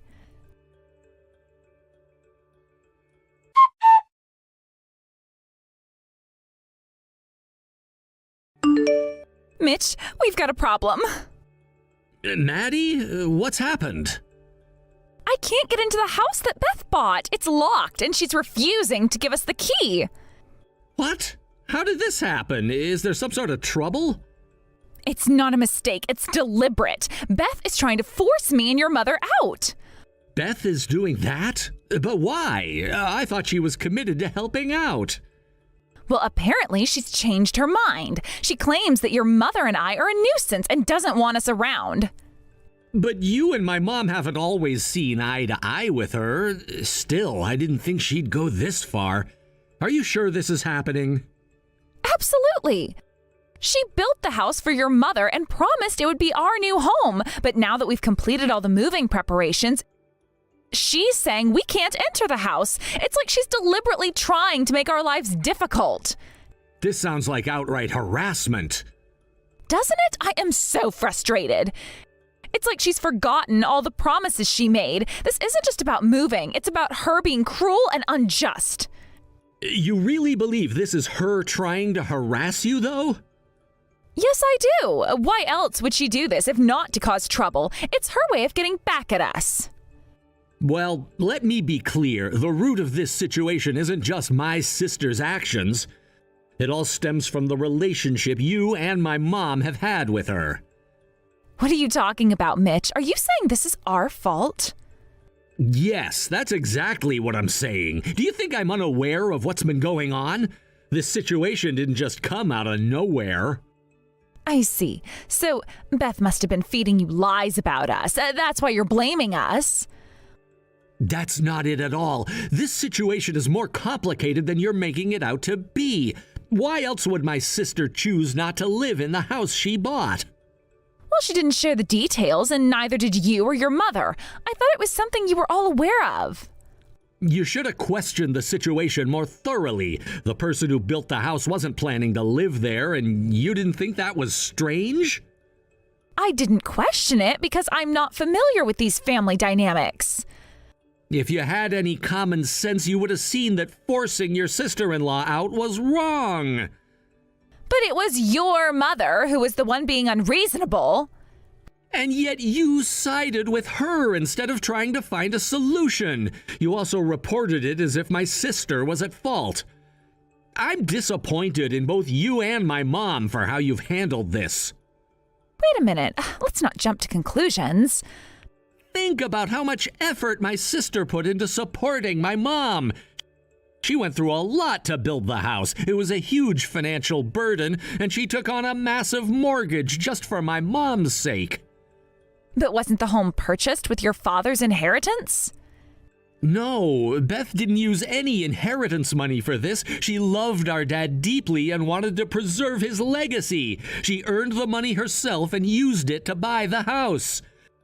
And yet you and my mom are trying to push her out of the house she worked so hard to secure. I will not forgive this. Don't contact me again about this. Mitch, wait. Mitch, please answer me. I'm done discussing this. Your actions have consequences, and I'm not willing to tolerate them anymore. Please, Mitch, listen to me. We're in a difficult situation, and I need your help. You should have thought about the repercussions before making these decisions. I'm not going to support or condone any more of this behavior. What am I supposed to do now? We are out of options, and I don't know where to turn. I'm sorry, but this is the path you've chosen. It's time to face the reality of the situation. So you're just going to leave us to deal with this all on our own? You need to take responsibility for the choices you've made. It's not fair to expect others to clean up your mess. Fine, I understand. But please, don't turn your back on us entirely. I'm not turning my back, but I can't support actions that I believe are unjust. It's up to you to find a solution. I'll figure something out, but I want you to come back to me soon, okay? Good luck. I hope you figure some way out of the problem you created for my mom and you. But don't expect me to be coming back to you both anytime soon. Wait, but Mitch... Goodbye, Maddie.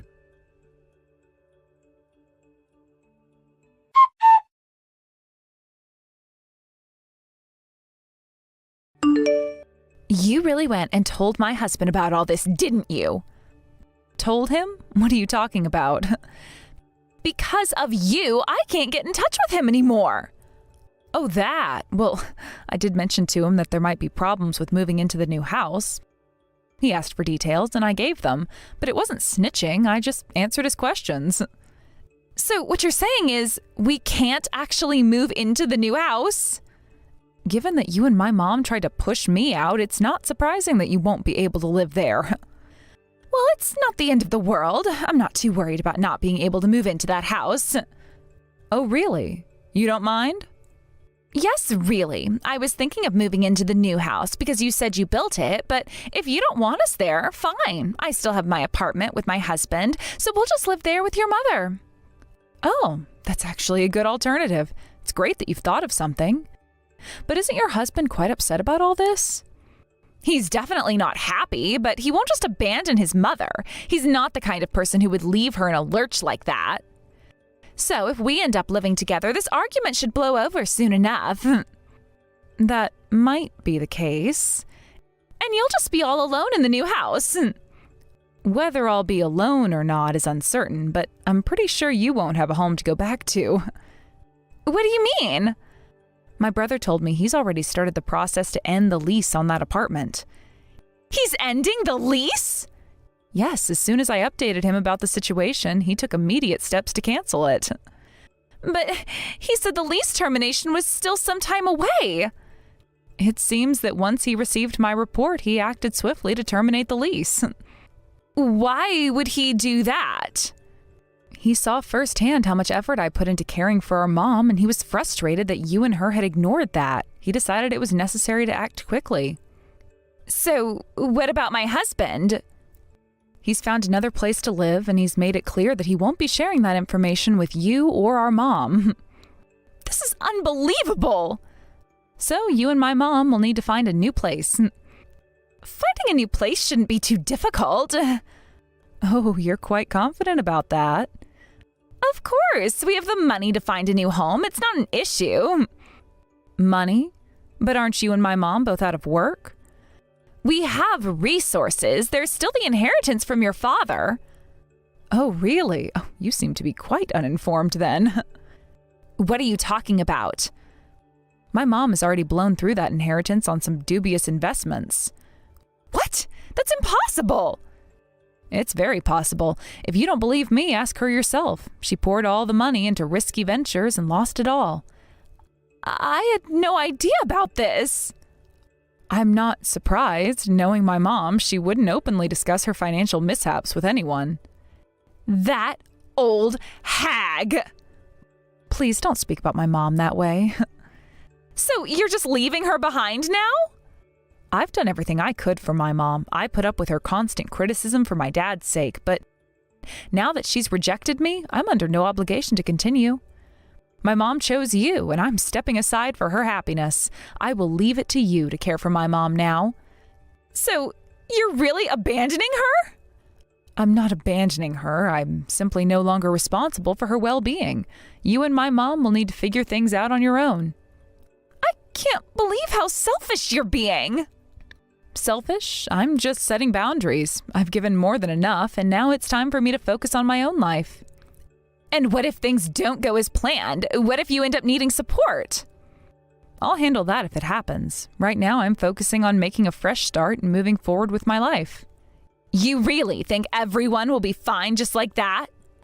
I believe so. I've made the necessary arrangements to ensure my future is secure.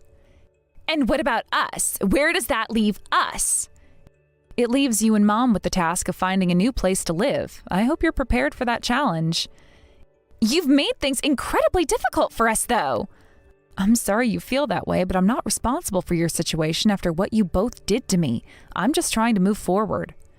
You know, this could have been handled differently. You didn't have to make things so harsh. I did what I thought was necessary. Sometimes harsh decisions are needed to move on from a difficult situation. But where is the compassion in that? We're all still family, after all. Family doesn't mean we have to live together under every circumstance. We all have to do what's best for ourselves. And I don't remember either of you ever treating me like I was part of the family. I know. But what if you end up regretting this decision? I doubt I will. I'm confident that this is the best choice for me right now. And if things fall apart? I'll face that when it comes. For now, I'm focusing on the positive aspects of my new beginning. You really are heartless, you know. Heartless? I'm just trying to prioritize my own well-being. I've done a lot for my mom, and now it's time for me to focus on myself. And what about the future? What if you need support from us? I don't anticipate needing support. I've planned ahead and made sure that I'm prepared for any eventualities. Well, I hope you're right. Not like either one of you ever supported me in the first place anyway. Now, I've got a bunch of other things going on. Please let my mom know that I'm not going to forgive either one of you after what you've done and will no longer be coming back. Goodbye. Wait, Beth! I can't wait to start my new life in my new home.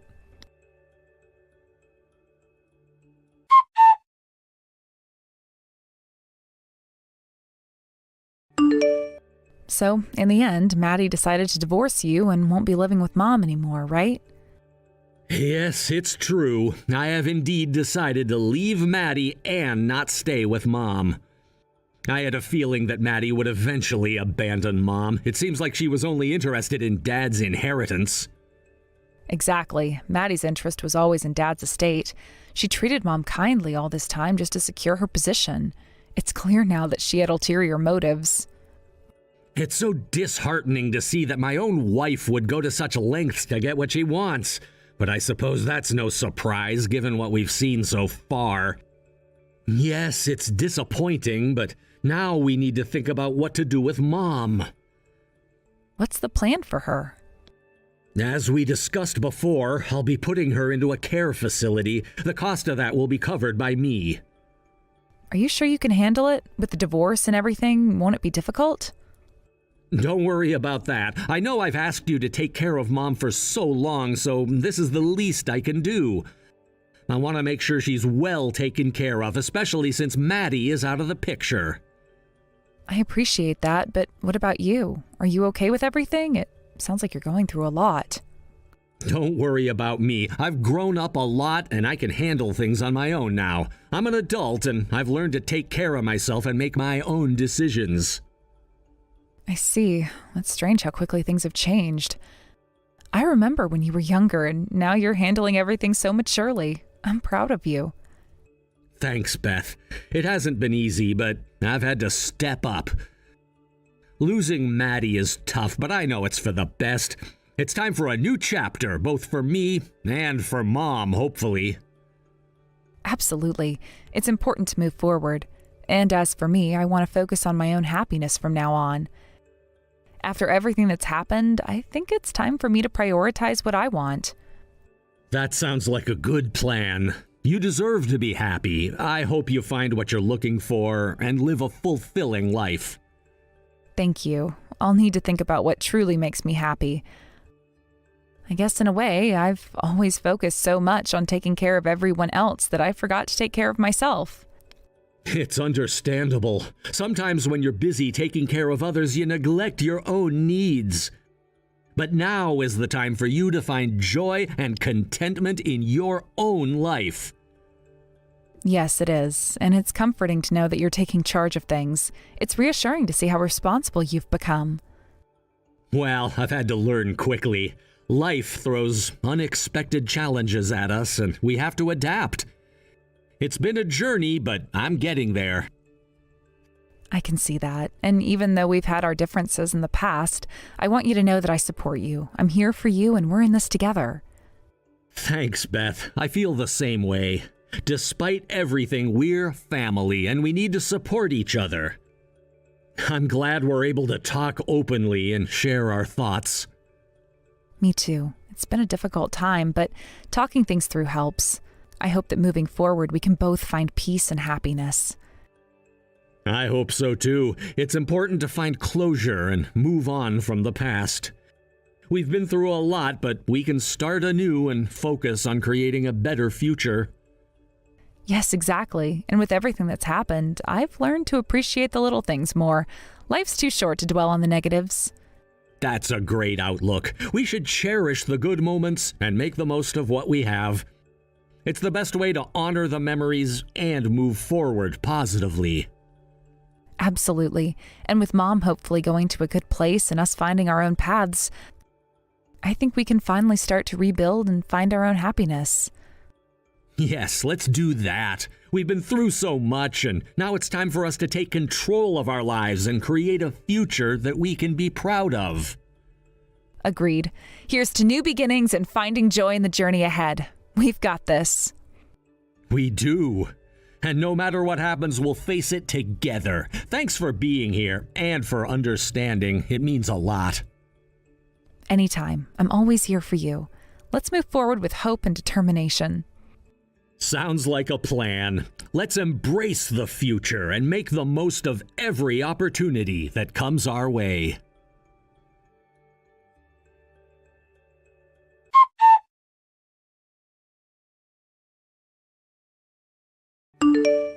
After losing her place to live, Maddie initially tried to return to her parents' home, hoping to find refuge and a semblance of stability.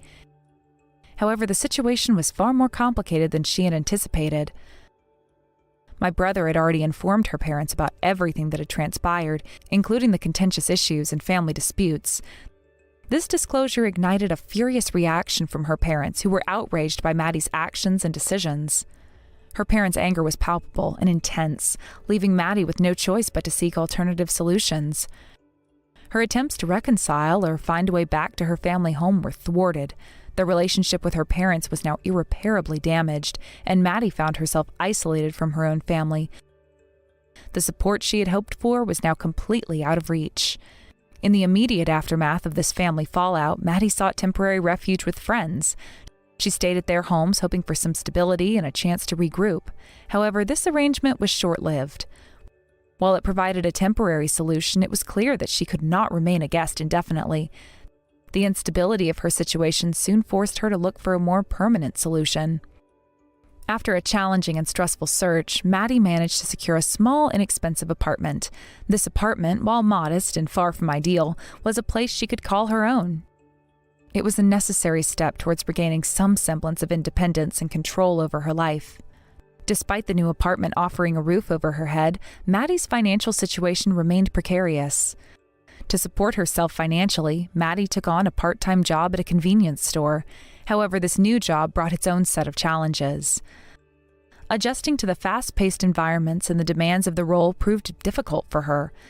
She struggled with the tasks and often found herself overwhelmed by the expectations set by her manager and coworkers.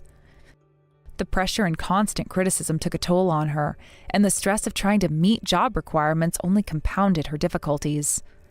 Her daily experiences at the convenience store were marked by frustration and dissatisfaction. Maddie's inability to cope with the demands of the job led to frequent absences. Her lack of commitment and the repeated failures to show up for work did not go unnoticed by her employer. The consequences of her actions were swift. She was eventually terminated from her position at the store. The loss of her job only exacerbated her financial struggles and deepened her sense of despair. With her job gone, Maddie's financial situation deteriorated further. She struggled to manage her expenses and soon found herself accumulating debt. The mounting pressure of debt collectors and unpaid bills created a constant state of anxiety and fear. Maddie's life had become a daily struggle to avoid confrontation with those seeking repayment and to find ways to make ends meet. In the midst of this turmoil, Maddie's life became a series of attempts to stay afloat. Her situation was increasingly dire, and the financial strain led her to borrow more money to cover her basic needs. The cycle of borrowing and accumulating debt created a spiral of stress and uncertainty. Each day was a battle to navigate the challenges of her new reality while trying to avoid further financial pitfalls. Meanwhile, my family's decision to place their mother into a care facility was carried out as planned. Despite the decision being made with the intention of providing her with care, my family never visited the facility. This absence left my mom in a state of loneliness and isolation, marking her remaining years with a sense of abandonment. The decision to place her in the facility was practical, but the emotional distance from her family compounded her suffering. Maddie's life was marked by a stark contrast to the reality of my mom's situation. The struggle for stability and the relentless pursuit of solutions highlighted the broader challenges faced by individuals in difficult circumstances.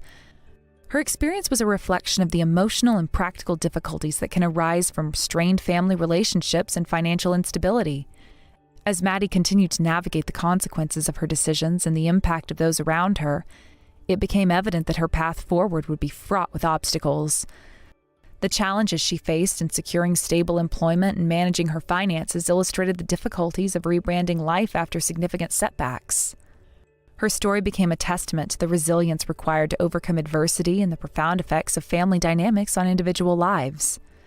The cycle of hardship and isolation that Maddie experienced underscored the broader struggles faced by those who find themselves without support and resources.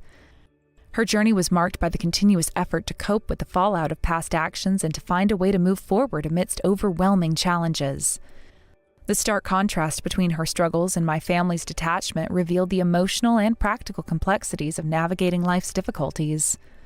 In summary, Maddie's life was a series of challenging events and difficult adjustments. The loss of family support, combined with the burden of financial strain and job instability, created a daunting reality for her to live with forever. Just how long are you going to keep living off of my parents, huh? What is the matter with you? Don't you have any shame or pride in yourself? How can you just keep living this way? Are you just never going to stop until you drained every single penny from my poor parents' bank accounts? Do you really think that just because you're my brother's wife that you can get away with taking advantage of my family like this? Well, I'm not going to stand for it. Do you hear me? Amanda, it is just so lovely to hear from you. A real treat every single time. I see that you're still going on about this nonsense of me taking advantage of your parents. But as I've already told you over and over again, I am no leech. So, can we please just drop this whole thing already? Well, of course a leech wouldn't think of themselves as a leech. They would think they're just going about their everyday lives while they suck everything from everyone around them. But just who told you that you were allowed to move into the condo with my parents, huh? You do know that they own that building and you have no right to be there, do you? I'm really sorry, Amanda, but I think you must be mistaken about that condo. I mean, you do know that it's my name on the lease for it, don't you? So basically, that apartment belongs to me, and we're all living in it. Does that make sense to you? You think I care if some stupid piece of paper has your stupid signature on it? None of that matters at all if you're making my parents pay the rent on that place. Does that make sense to you? But I'm not making your parents pay for the rent, so I'm not sure what you're talking about at all when you say that. You really have some nerve trying to brag to be about living in such a nice place when you're not even the one who's paying for it, you little rat. I know for a fact that your entire life is being bankrolled by my parents, and I'm not going to stand for it. I won't see you drain my parents of their savings because that's my inheritance. Amanda, what is the point of this conversation? What are you trying to say? Because you're really just not making any sense at all. I mean, Brendan and I both have full-time jobs that we work very hard at. There's just no truth to these claims for leeching. At all.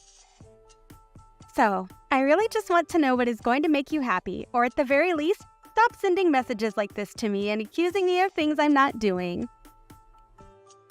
You want to know what I want? Fine, I'll tell you what I want. I want you and Brendan to move out of the condo and let me and my husband take your place.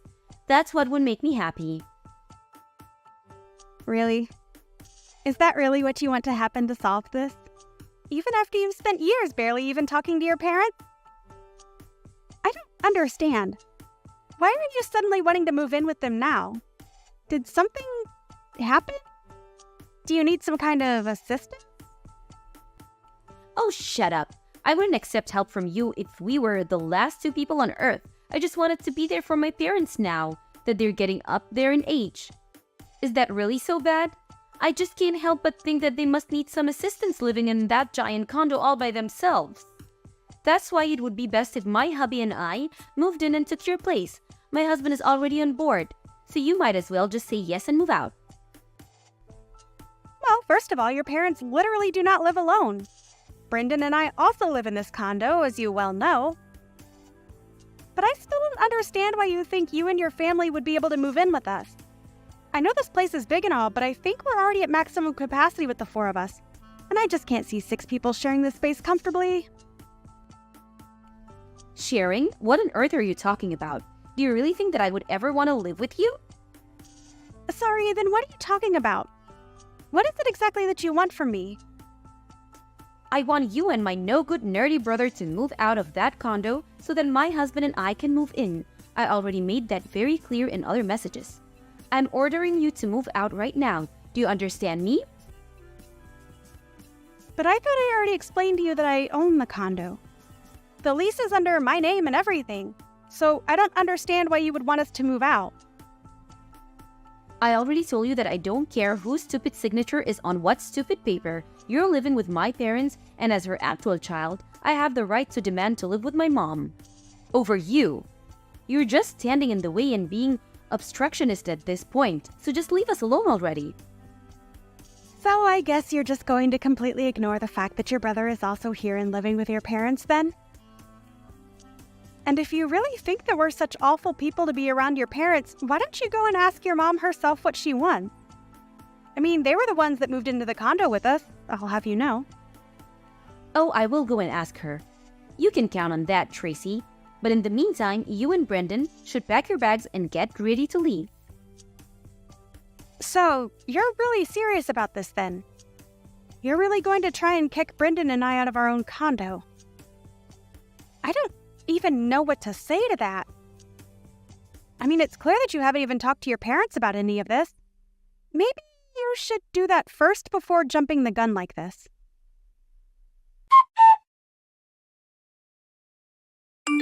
What the heck is the matter with you? I told you that I wanted you out by the end of the week and you're still here? You must have really been trying to piss me off. I guess that explains why I slapped you right on your stupid face. Are you sure that you don't mean to be apologizing to me right now? I mean, seriously, Amanda, have you lost your mind or something? Why on earth would you do something like this? What is the matter with you? Oh, shut up, you sore loser. I told you and Brendan to be out of the condo by now and you weren't. You had plenty of warning, so don't act so shocked about this. And what about these boxes that you've left here at that condo? Are you going to come and get them or shall I just chuck them all in the garbage? Amanda, you are seriously going to regret doing this. I don't think that you understand the mistake that you're making. I mean, you clearly had no clue that it was Brendan and I, mostly me, that were letting your parents stay with us out of the kindness of our hearts. But you seriously hit me to get me out of my own home. You are not going to live this down, and I will make sure that you pay for this. Oh, please. You think I care what some little leech thinks about what I've done? You two can just disappear for all I care. Now this condo is all mine. And we deserve it much more than you do. After all, you were just leeching off my mom and my dad, using them like your purse and piggy bank. But I talked to my dad and he said it was fine if we move in. I'm wondering if you've heard the saying, pride comes before the fall? In this, I think it's more idiocy than pride, but it can be hard to tell with you.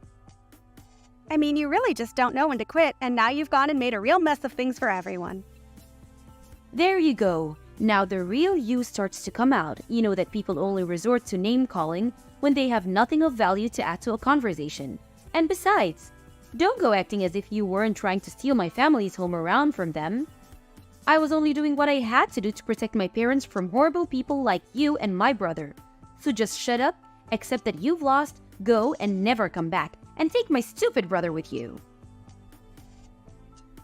If insulting people means that you have nothing to add to a conversation, then that certainly explains every message you've ever sent to me.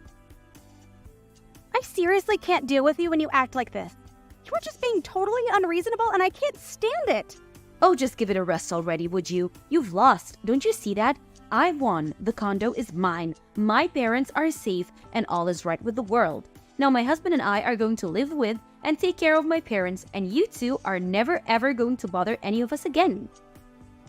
All right then. I hope that you all have a nice life. And don't ever let me catch your ugly mug sulking around this building either. You got it? Okay then. I understand. But if you're doing this, then there is some business that we need to attend to. Of course, I still haven't forgiven you for this or for hitting me in the face, but there is some paperwork we need to take care of. Like changing the name on the lease. Okay then, it's all done. I talked to the leasing company, explained the situation, and that should be the end of it. Enjoy living in your new condo, Amanda. It's about damn time you got back to me. Could you have moved any slower? You really are useless if I took you that long to change some names on a form. It really is a good thing that I'm kicking you out now. Who knows what damage you might have caused? Well, does it feel good? Do you think you've won now? Are you glad that your brother and I are finally moving out? Because Brendan and I couldn't be happier to finally be rid of that place. Oh, please. You think I'm really going to buy that you're happy and that I was able to steal your home away from you? Try less harder. I mean, you two are homeless now. You have nowhere to go, and I've taken everything from you. What could you and my stupid brother possibly be so happy about? Oh, Amanda, I think you're mistaken again. Brendan and I aren't going to be homeless at all. We've been living in a hotel and we'll keep doing so this week while we arrange all of our stuff for the move. I told you over and over again that Brendan and I both work full-time jobs. And we have quite a bit amassed in savings now. Not to mention the fact that I'm going to be charging you a prorated fee for the time that you'll be in the apartment, as well as for the down payment and everything like that. You really expect me to pay you a single cent? Why on earth would I ever do that? Well, because in all those documents I sent you to sign, your husband signed a deal agreeing to pay all of this. So I'm afraid you can't run from this one. Wait, what? You can't be serious. We're not going to pay anything that you didn't already explain to us that we'd have to pay beforehand. That's just ridiculous. It's particularly theft. I'm sorry, but it really isn't my fault at all if you or your husband just signed those papers without reading through what they said. But anyways, you've already signed them and they've already been officiated, so there really isn't anything you can do about it. And then, once you've paid Brendan and I what you owe us, we'll agree to never ever talk to you again. Which means that we expect to never hear from you either. Whatever. I don't care about anything you and my lousy brother have to say. We would never even want to talk to you again anyways. And besides, we still have this condo all to ourselves. I seriously doubt that whatever we owe you is even going to be that much. So we'll pay for it for no reason than to finally be rid of you. All right then. If you pay us what you owe us, then we'll be out of your hair and you'll never have to deal with us again. That is what you want, isn't it? You know darn well that's exactly what I want. Not only was I able to save my parents from being in the clutches of horrible vampires such as yourself, but now I finally get to live with my parents. You know, you keep calling me a parasite and accusing Brendan and I of leeching off of your parents. But I think that you and your husband are going to be the real leeches. Say whatever you want, you sore loser. It isn't going to change the fact that I have a condo and you don't, and you're clearly just jealous of that fact. Great. Well, think what you want. I really don't care. I hope that this all turns out the way that you want it to. Good luck with everything, and never ever contact us again, okay? I was just about to tell you the same thing about not contacting me. I really don't care at all how you and Brendan's life end up, really. Right, well, I guess I'm just wondering how you two are going to afford to pay rent on that place next month. After all, it was not cheap to live in that place, but I'm sure that you'll all figure it out. Good luck! Whoa, what? What is that supposed to mean? Is that some kind of joke? Nope, I'm very serious. You'll have to pay to keep living there. It's kind of how these things work. Anyways, we're still busy with moving stuff here, so I've got to go. See ya! Tracy, What is the meaning of this, huh? I mean, how could this happen? You need to explain to me what is going on right this instant. Oh, Amanda! That's so funny hearing from you so soon. I thought you said that you were never ever going to reach out to us ever again. I wonder what this could be about. What seems to be on your mind? And please make it quick. I really don't have the time to talk to someone like you. We can't afford the rent on this place and things are falling apart here fast. We even asked my parents to pay, but they said that they don't have any money in their bank accounts. Well, yeah, I knew that already. But anyway, what is it that you wanted to talk to me about? Unless... No, Amanda. Say it isn't so. Don't tell me that you didn't know your parents were penniless. Wait a second. You know that my parents didn't have any money in their bank accounts? Of course I did. Why do you think that I was the only one paying for everything up until about a month ago? They certainly couldn't afford to do it. But that's... Wait, what? Are you kidding me? So they really don't have any money at all? That's what I'm telling you. Your parents don't have any money that I wasn't giving them. In fact, both of your parents were in so much debt that they had to sell their old house. That's when they had to reach out to Brendan and I and ask if they would live with us. They sold their house because they were in debt? But I had no idea about that. Why didn't I know about it? Probably because you never showed any interest in your parents until you thought you could use them to steal my condo from me. But it's all true. They couldn't afford to live in their own place, and so they begged us to let them move in. And we said yes. But then, how am I supposed to pay this month's rent? I certainly can't afford a place like this. Tracy, what if you moved back in with all of us and then you could go back to paying how you used to? You can't be serious about that, right? You really think that I would ever move back in there and live with you guys again? No. Brendan and I already told you that we never wanted to hear from any of you ever again. We've already bought our own new condo and we don't want anything else to do with any of you as long as we live. Do you understand? Hold on a second. You and my brother bought a new condo together? But I don't believe it. How could you do that to me? To you? This has nothing to do with you at all. We just needed a place to live since someone kicked us out of our old place. But I had no idea that my parents didn't have any money. How could I have even know that? You should have told me about this before you let me kick you out. Oh, please, Amanda. I told you time and time again that you should really talk to your parents about this. But you just wouldn't listen. Besides, do you really want me to feel bad for you after you slapped me in the face and stole our condo? This can't be happening. Things weren't supposed to be like this. I don't know what to do. I tried to tell you that Brendan and I were not the so-called parasites that you thought we were. If anyone was living off of anyone, it was your parents off of us. You were paying for every little thing at that place. But that isn't fair. I thought that you were just trying to brag about your money so that you could scare me away from taking over your condo. You should have done more to convince me that this was a bad idea.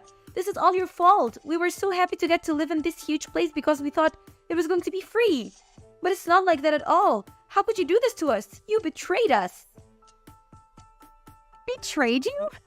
Please do not tell me that you're trying to make yourself out to be the victim here. I am not going to stand for that for 1 second. It isn't fair, though. I thought that my parents were going to pay for everything and that I wouldn't have to worry about anything after we moved in here. Please tell me you're not serious about that. I mean, how old are you now? You're not some kid who gets an allowance from their parents anymore. You're an adult and you should know how to live within your means.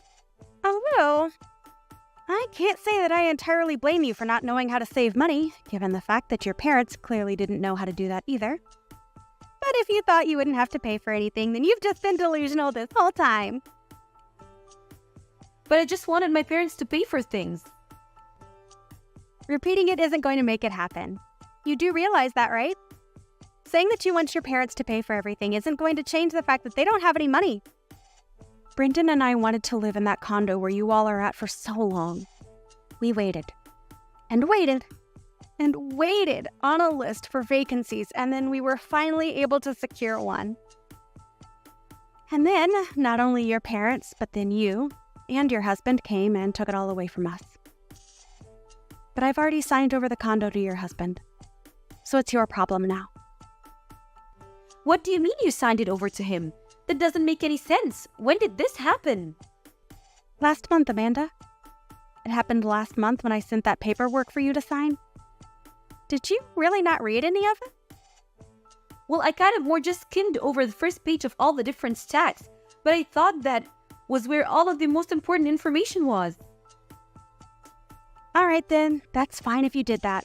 But it doesn't change the fact that you basically did this to yourself then. And I don't see any reason why I should give you anything or show any mercy because you were too stupid to not read a contract you signed. But I didn't know that things were going to go like this. I would have never agreed to anything if I knew this was going to happen. And what do you want me to do about it now? The documents are signed, everything is official, that's that. But my husband and I have debt of our own, and a lot of it. There's no way that we could ever afford this place and make payments on it. So that's what all of this is about. I had a sneaking suspicion that you might have owed money and that was what this was about. You mean you knew this whole time that we were also in financial trouble?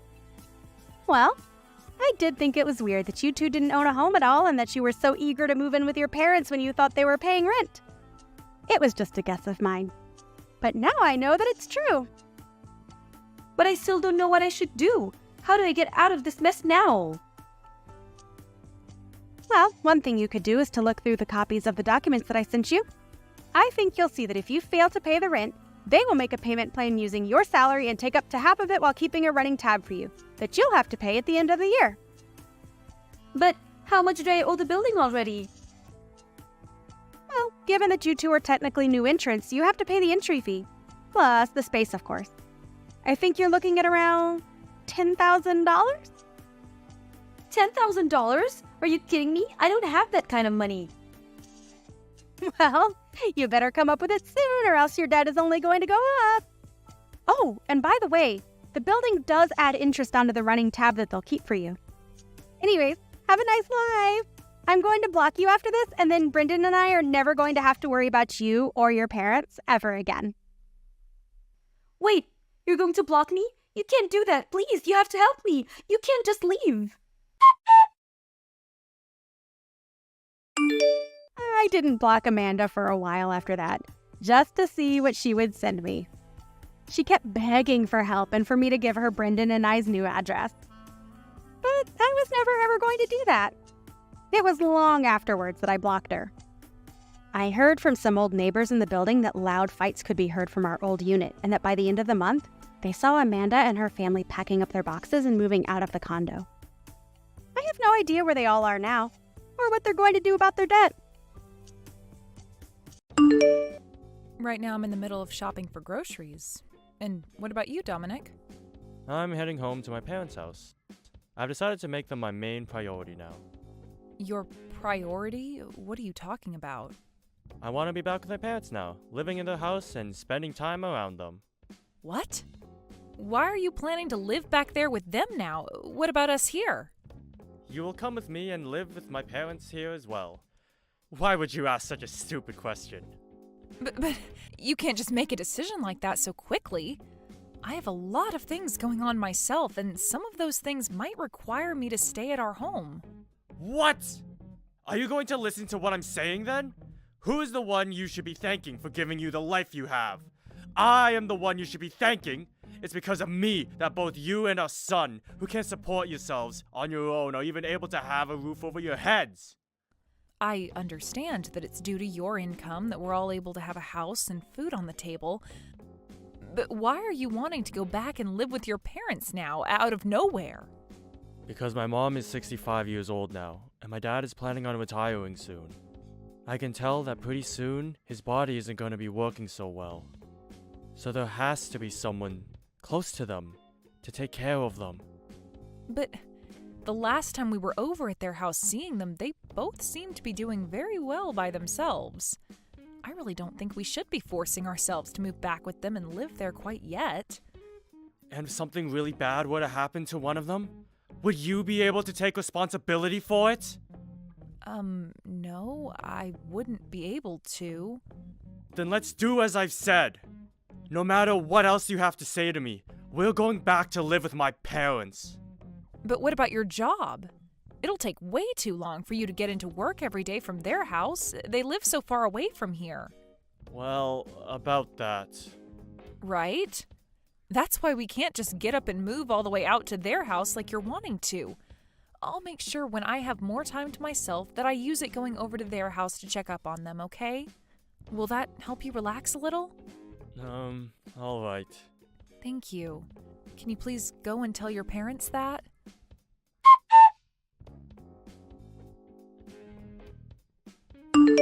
I've decided that starting tomorrow, we're going to go back and live with my parents at their house.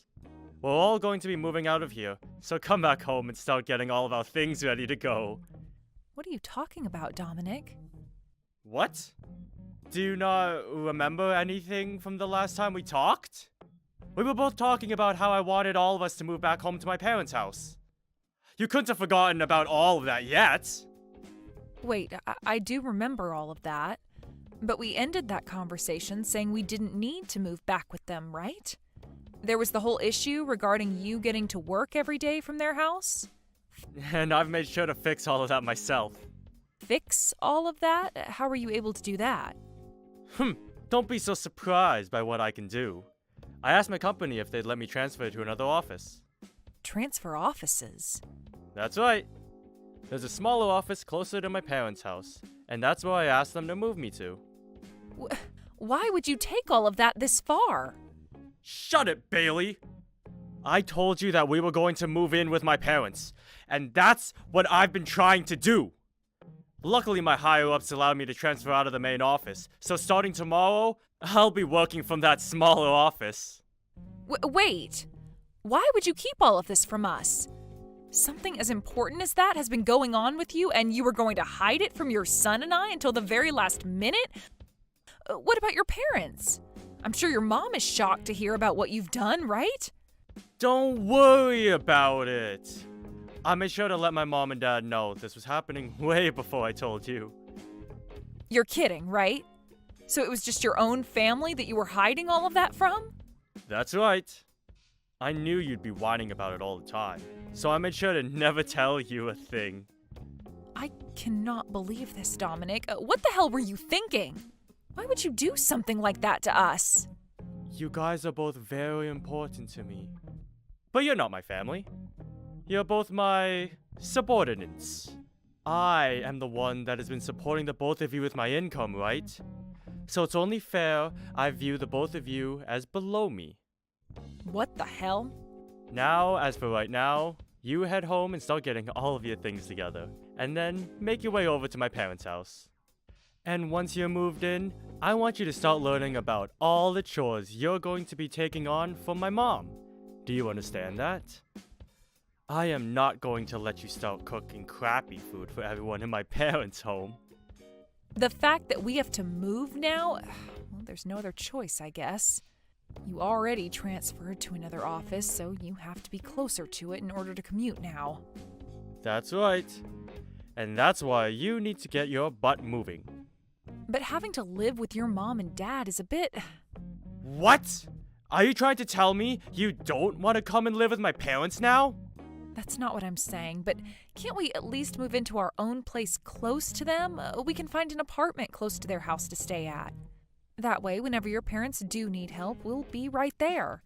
Is that a bad choice to you? You already know that's a bad choice. I want you to live back in my parents' house with them. There is no way I choose to move it to any other place but their house. Now quit your yapping and hurry it up with the packing you need to get done. Hey, wait!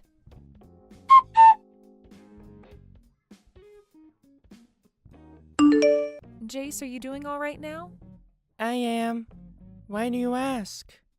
Well, actually, it looks like we're going to have to move out of the house. What?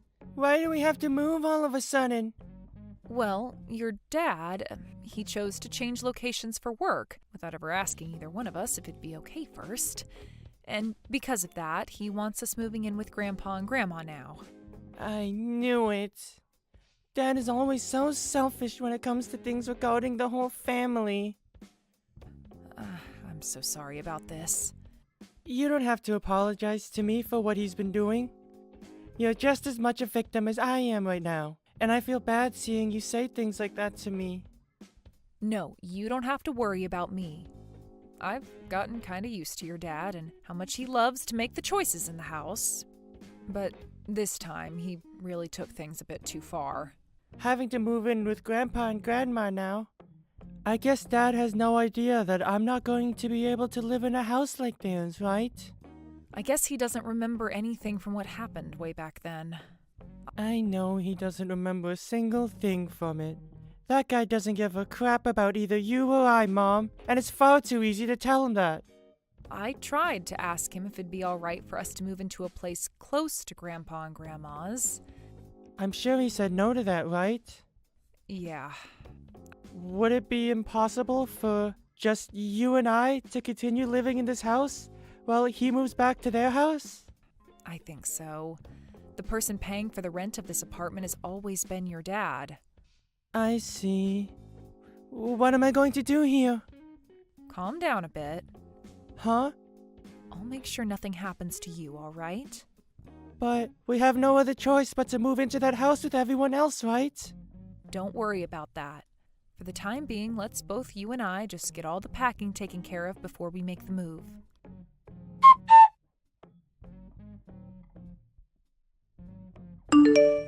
Hey, how's it all going?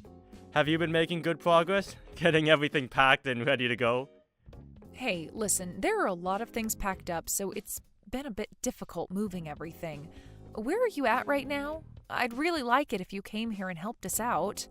Are you freaking kidding me? You know dang well that every day I have to be at work making money for us.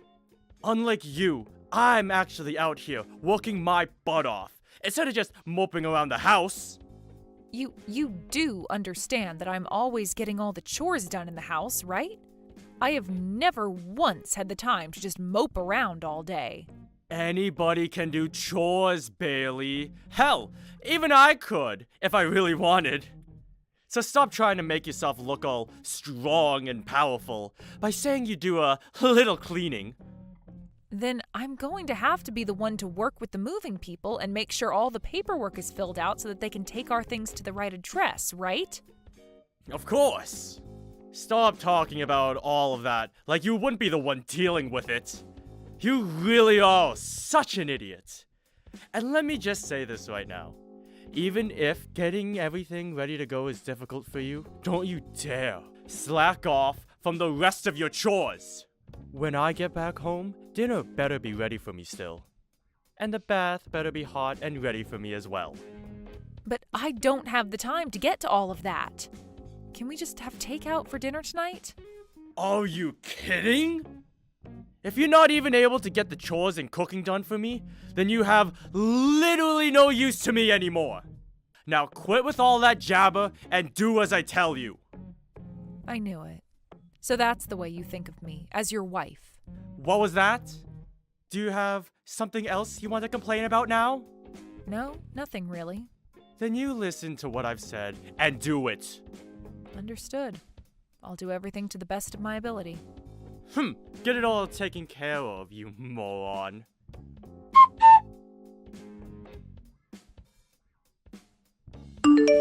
Where are you right now, Dominic? Why are you asking me something like that right now? Well, it's the day you planned for us to all move, yet I haven't been able to find you anywhere. I'm sure that's the case for you. Because I've already gone to my parents' house and am here with them right now. What? You already went there by yourself and never told either myself or Jace? That's right. And what's your problem with that? Well, the moving truck is on its way over right now, so I was expecting that you'd be here to help load the things onto it. Why should I have to be the one to do all of that physical work for you? You and those movers take care of it all yourselves. Is that what you want? So you really don't plan on doing anything to help us out, do you? I'm not doing anything. I don't need to be doing it all. And by the way, do you remember what you have to do once you've moved in here with us? What? You need to clean. I want you to clean up all of my parents' house. You want me to clean up that massive house all by myself the moment we get moved in?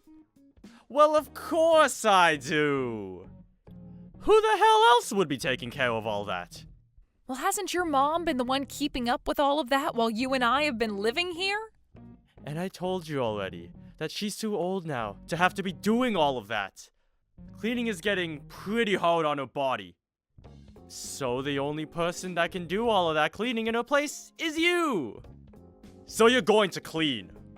So what you're saying is that I've pretty much got to do everything for everyone now. That's exactly right. Besides cleaning and cooking, there's no other use for you. Is that how you really feel about me? Huh? What's wrong with me thinking that about you? Nothing. I just wanted to make sure that was the case. Now, I have to work on getting us moved out of this house. See you later.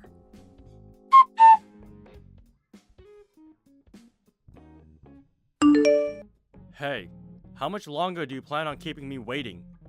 What are you going on about? It's already past 2 p.m. now. It's way past the time that all of our things should be arriving at my parents' house. Oh, is that so? I don't happen to be one of the movers, so I'm not sure about any of that. Bailey, where are you right now? I'm at the house. Huh? It's been 4 hours now, and you're still over at that old house? What the hell are you thinking? I really can't use you for anything, can I? What are you so confused about, Dominic? I'm not talking about that old place. I'm talking about this new house that I've moved into.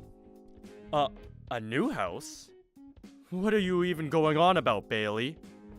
Have you lost your mind now or something?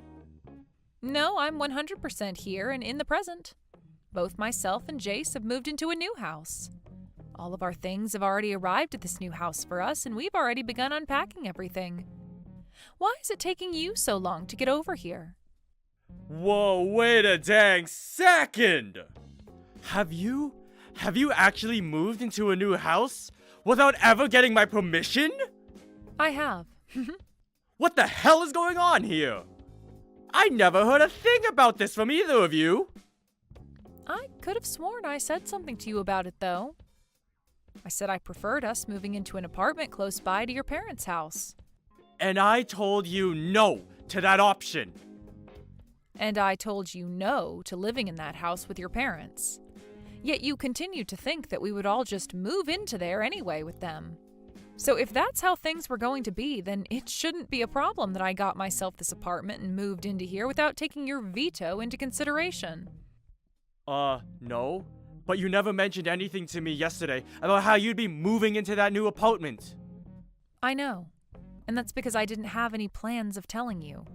I've already gone ahead and found an apartment that we can live in month to month without having to sign a yearly contract. You stop all of that! Do you think I'm just going to let you and Jace live in that place instead of coming here? I don't need you to let us do anything, Dominic. Jace and I discussed all of this and decided on moving into here. So don't try and tell us we can't live here. Then what about the things that should be moved into this house? Go ahead and handle all your things yourself. What? Are you being serious right now?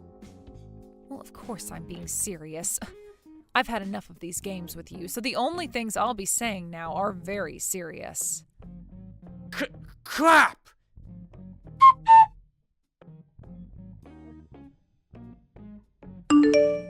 Just a second ago, my things came for me.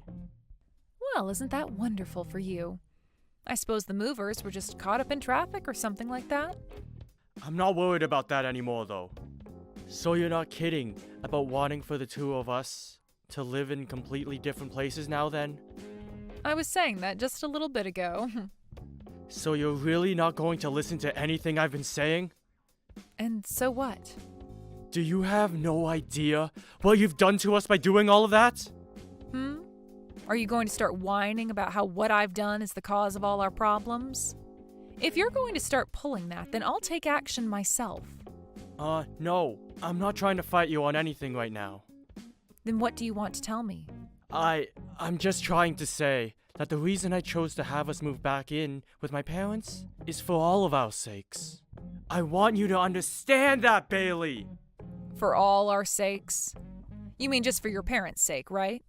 I mean, you were telling me about how Jace and I aren't even family to you. You have it all wrong! I made this choice thinking about the both of you! Stop it with the lies, all right?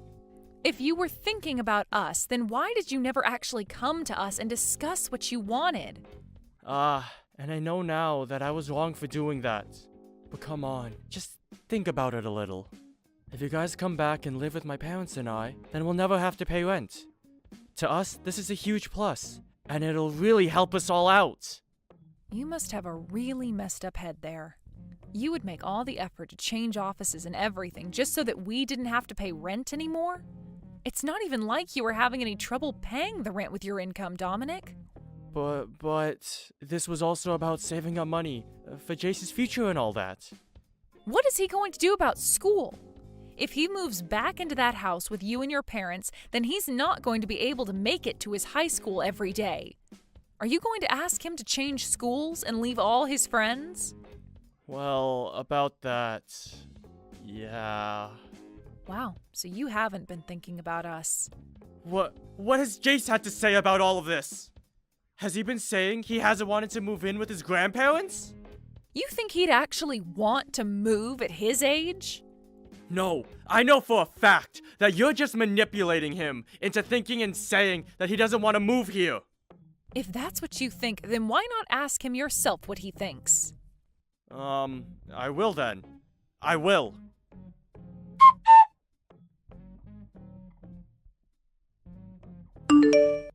Jace, let's have a little talk.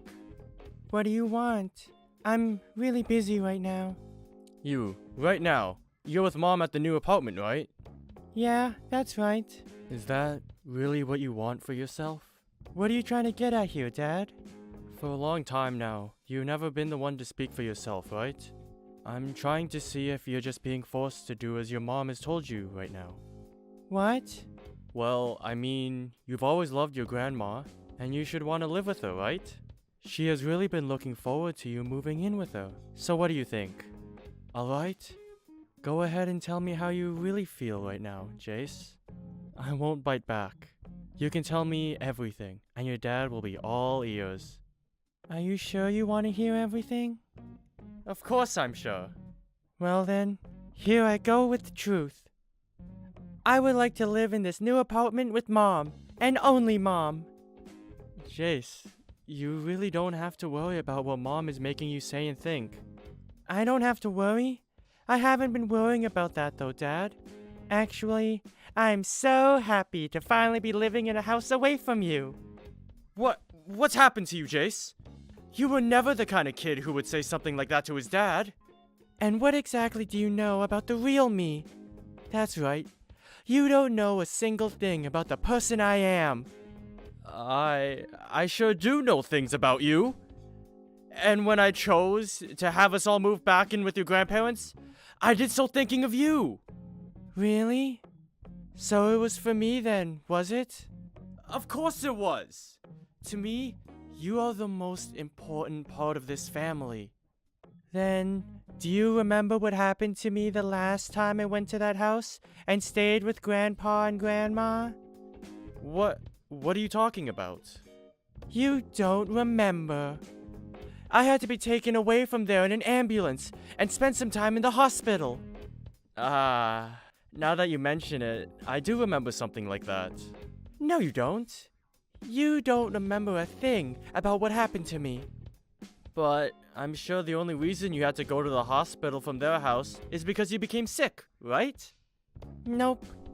For some reason I had an allergic reaction, and it became really hard for me to breathe. An allergic reaction? Did you know that I'm allergic to mites? When I was last over at their place, the carpet and bedding was filled with them, all crawling around. And that's why I had such a bad allergic reaction. So ever since that day, I have not been able to go back to Grandpa and Grandma's house. But of course, you wouldn't know anything about that, because you never cared about me. I do remember that though. You do? And yet you've been trying so hard to have me move into that house and live there? What is that all about?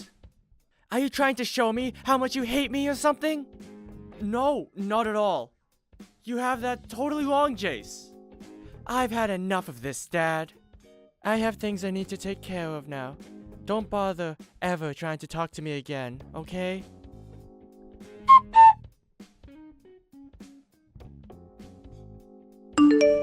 How was it?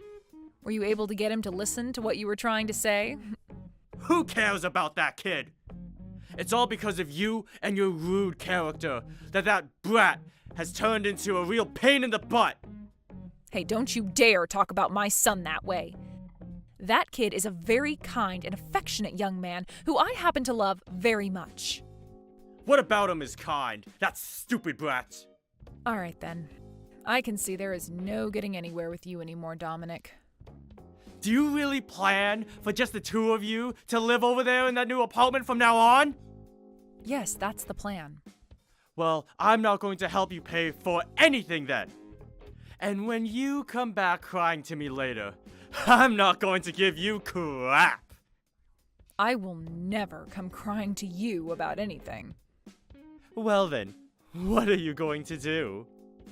How are you going to be able to feed the brat when you don't make any money? Do you really still believe that I'm not making any money? Huh? What are you talking about? There's no way you've been making any money when you've been staying at home the whole time I've been married to you. Well, I'll have you know that ever since college, I've been running my own blog online. What are you talking about? On there, I've been showing everyone the kinds of clothing I like to wear and the kinds of cosmetics that work for me. And a few years ago, I started to gather a pretty large following, and because of that, I became affiliated in some things. So as of right now, I've had plenty of sponsors. You've had sponsors? Hey, you explain to me right now what the hell you're talking about. As of right now, I have been running an online store where I sell the kinds of clothing and cosmetic brands that I'm sponsored by. And that's the way I've been bringing in money of my own. You have your own shop? You? I do. And I'm making way more from the sponsors that I have than you are with your current job. But I knew saying something about my current work would destroy the pride you've had, so I've kept it all a secret from you. You're lying about all that. I'm sure you won't believe what I'm telling you right now, but this is all the truth. So there is no reason for me to rely on you for money anymore. If anything, Jace and I are going to be living far better off now than you. So, you're being serious then? Yes, I sure am. So you can go ahead and stop worrying about either one of us here and put all your time into caring for your parents. I get it now. I give up. I can see now that everything that's happened here is because of me. But please, don't forget that I made all these decisions while thinking about you two.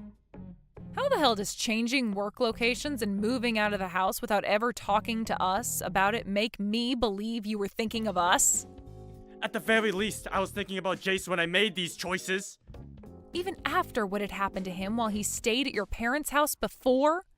You want me to believe him living with them again was for his sake? You're joking, right? That allergy that he was talking about was all in his head. By now, he should be well enough to come live here. Unbelievable.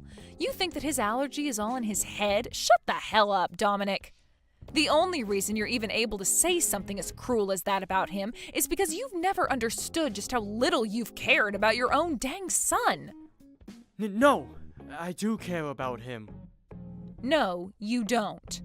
Back when he had to be rushed to the hospital, you never even came to see him.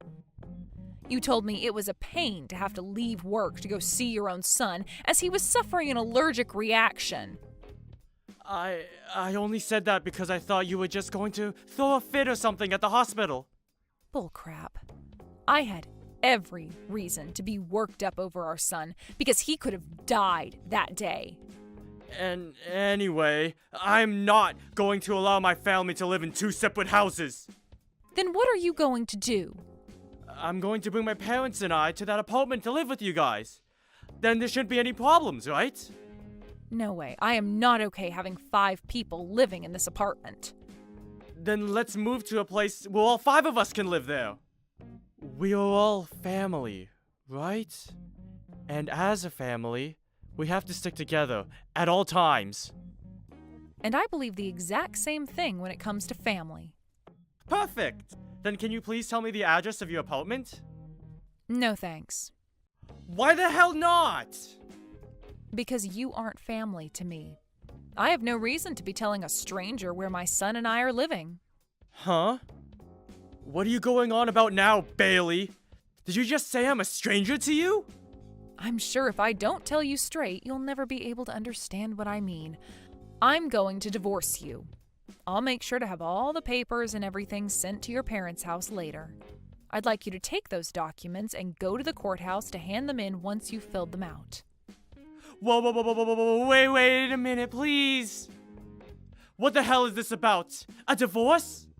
This is way different from what we're normally talking about. Oh, I don't think so.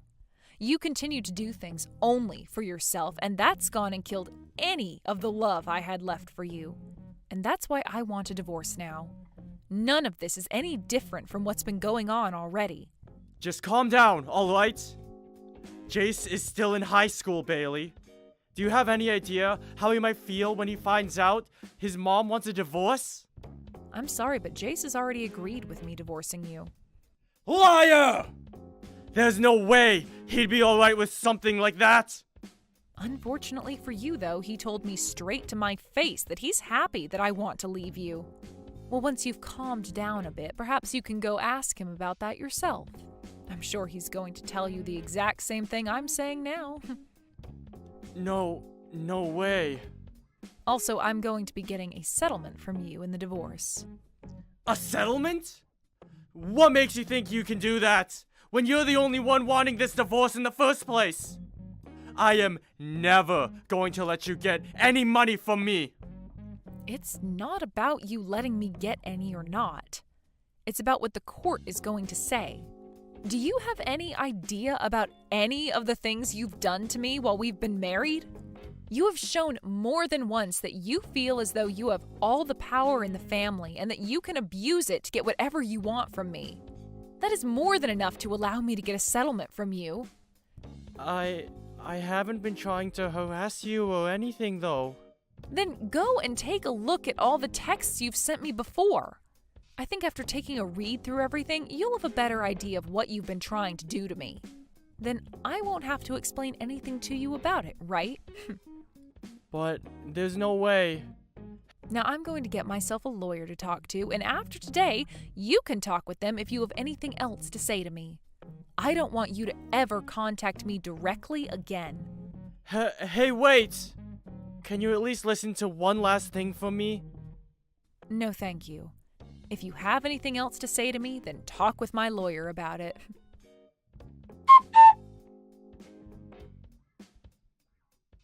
I made sure to tell him everything. I think he and I will be getting the divorce really soon. I see. That's great to hear. It sure is great. I feel so much better now having said everything. I'm sorry about all you've had to go through with him. What? Oh, why are you apologizing to me for that? The only reason you've been having to deal with that guy for so long is in order to protect me, right? I've always been a kid to you, and that's why you put up with this crap, right? Well, you are right about that, but... That's why I'm apologizing to you for that. Also, thank you. From now on, I'm going to be the one supporting and protecting you, okay? You're an idiot. You really don't have to think about me that much. I just want you to be around me, and that's enough to make me happy and show me you care.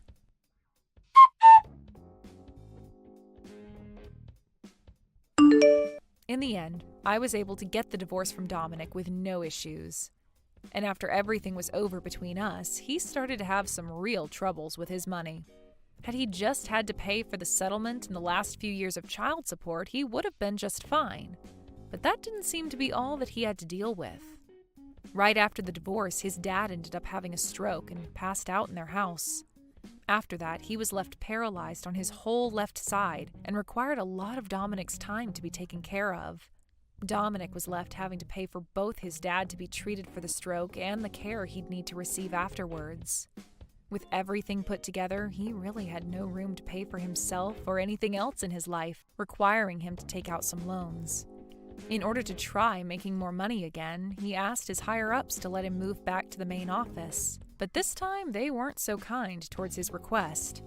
As of right now, Dominic is really regretting ever asking his bosses to move him to the office closer to his parents, and I'm sure those regrets will never stop.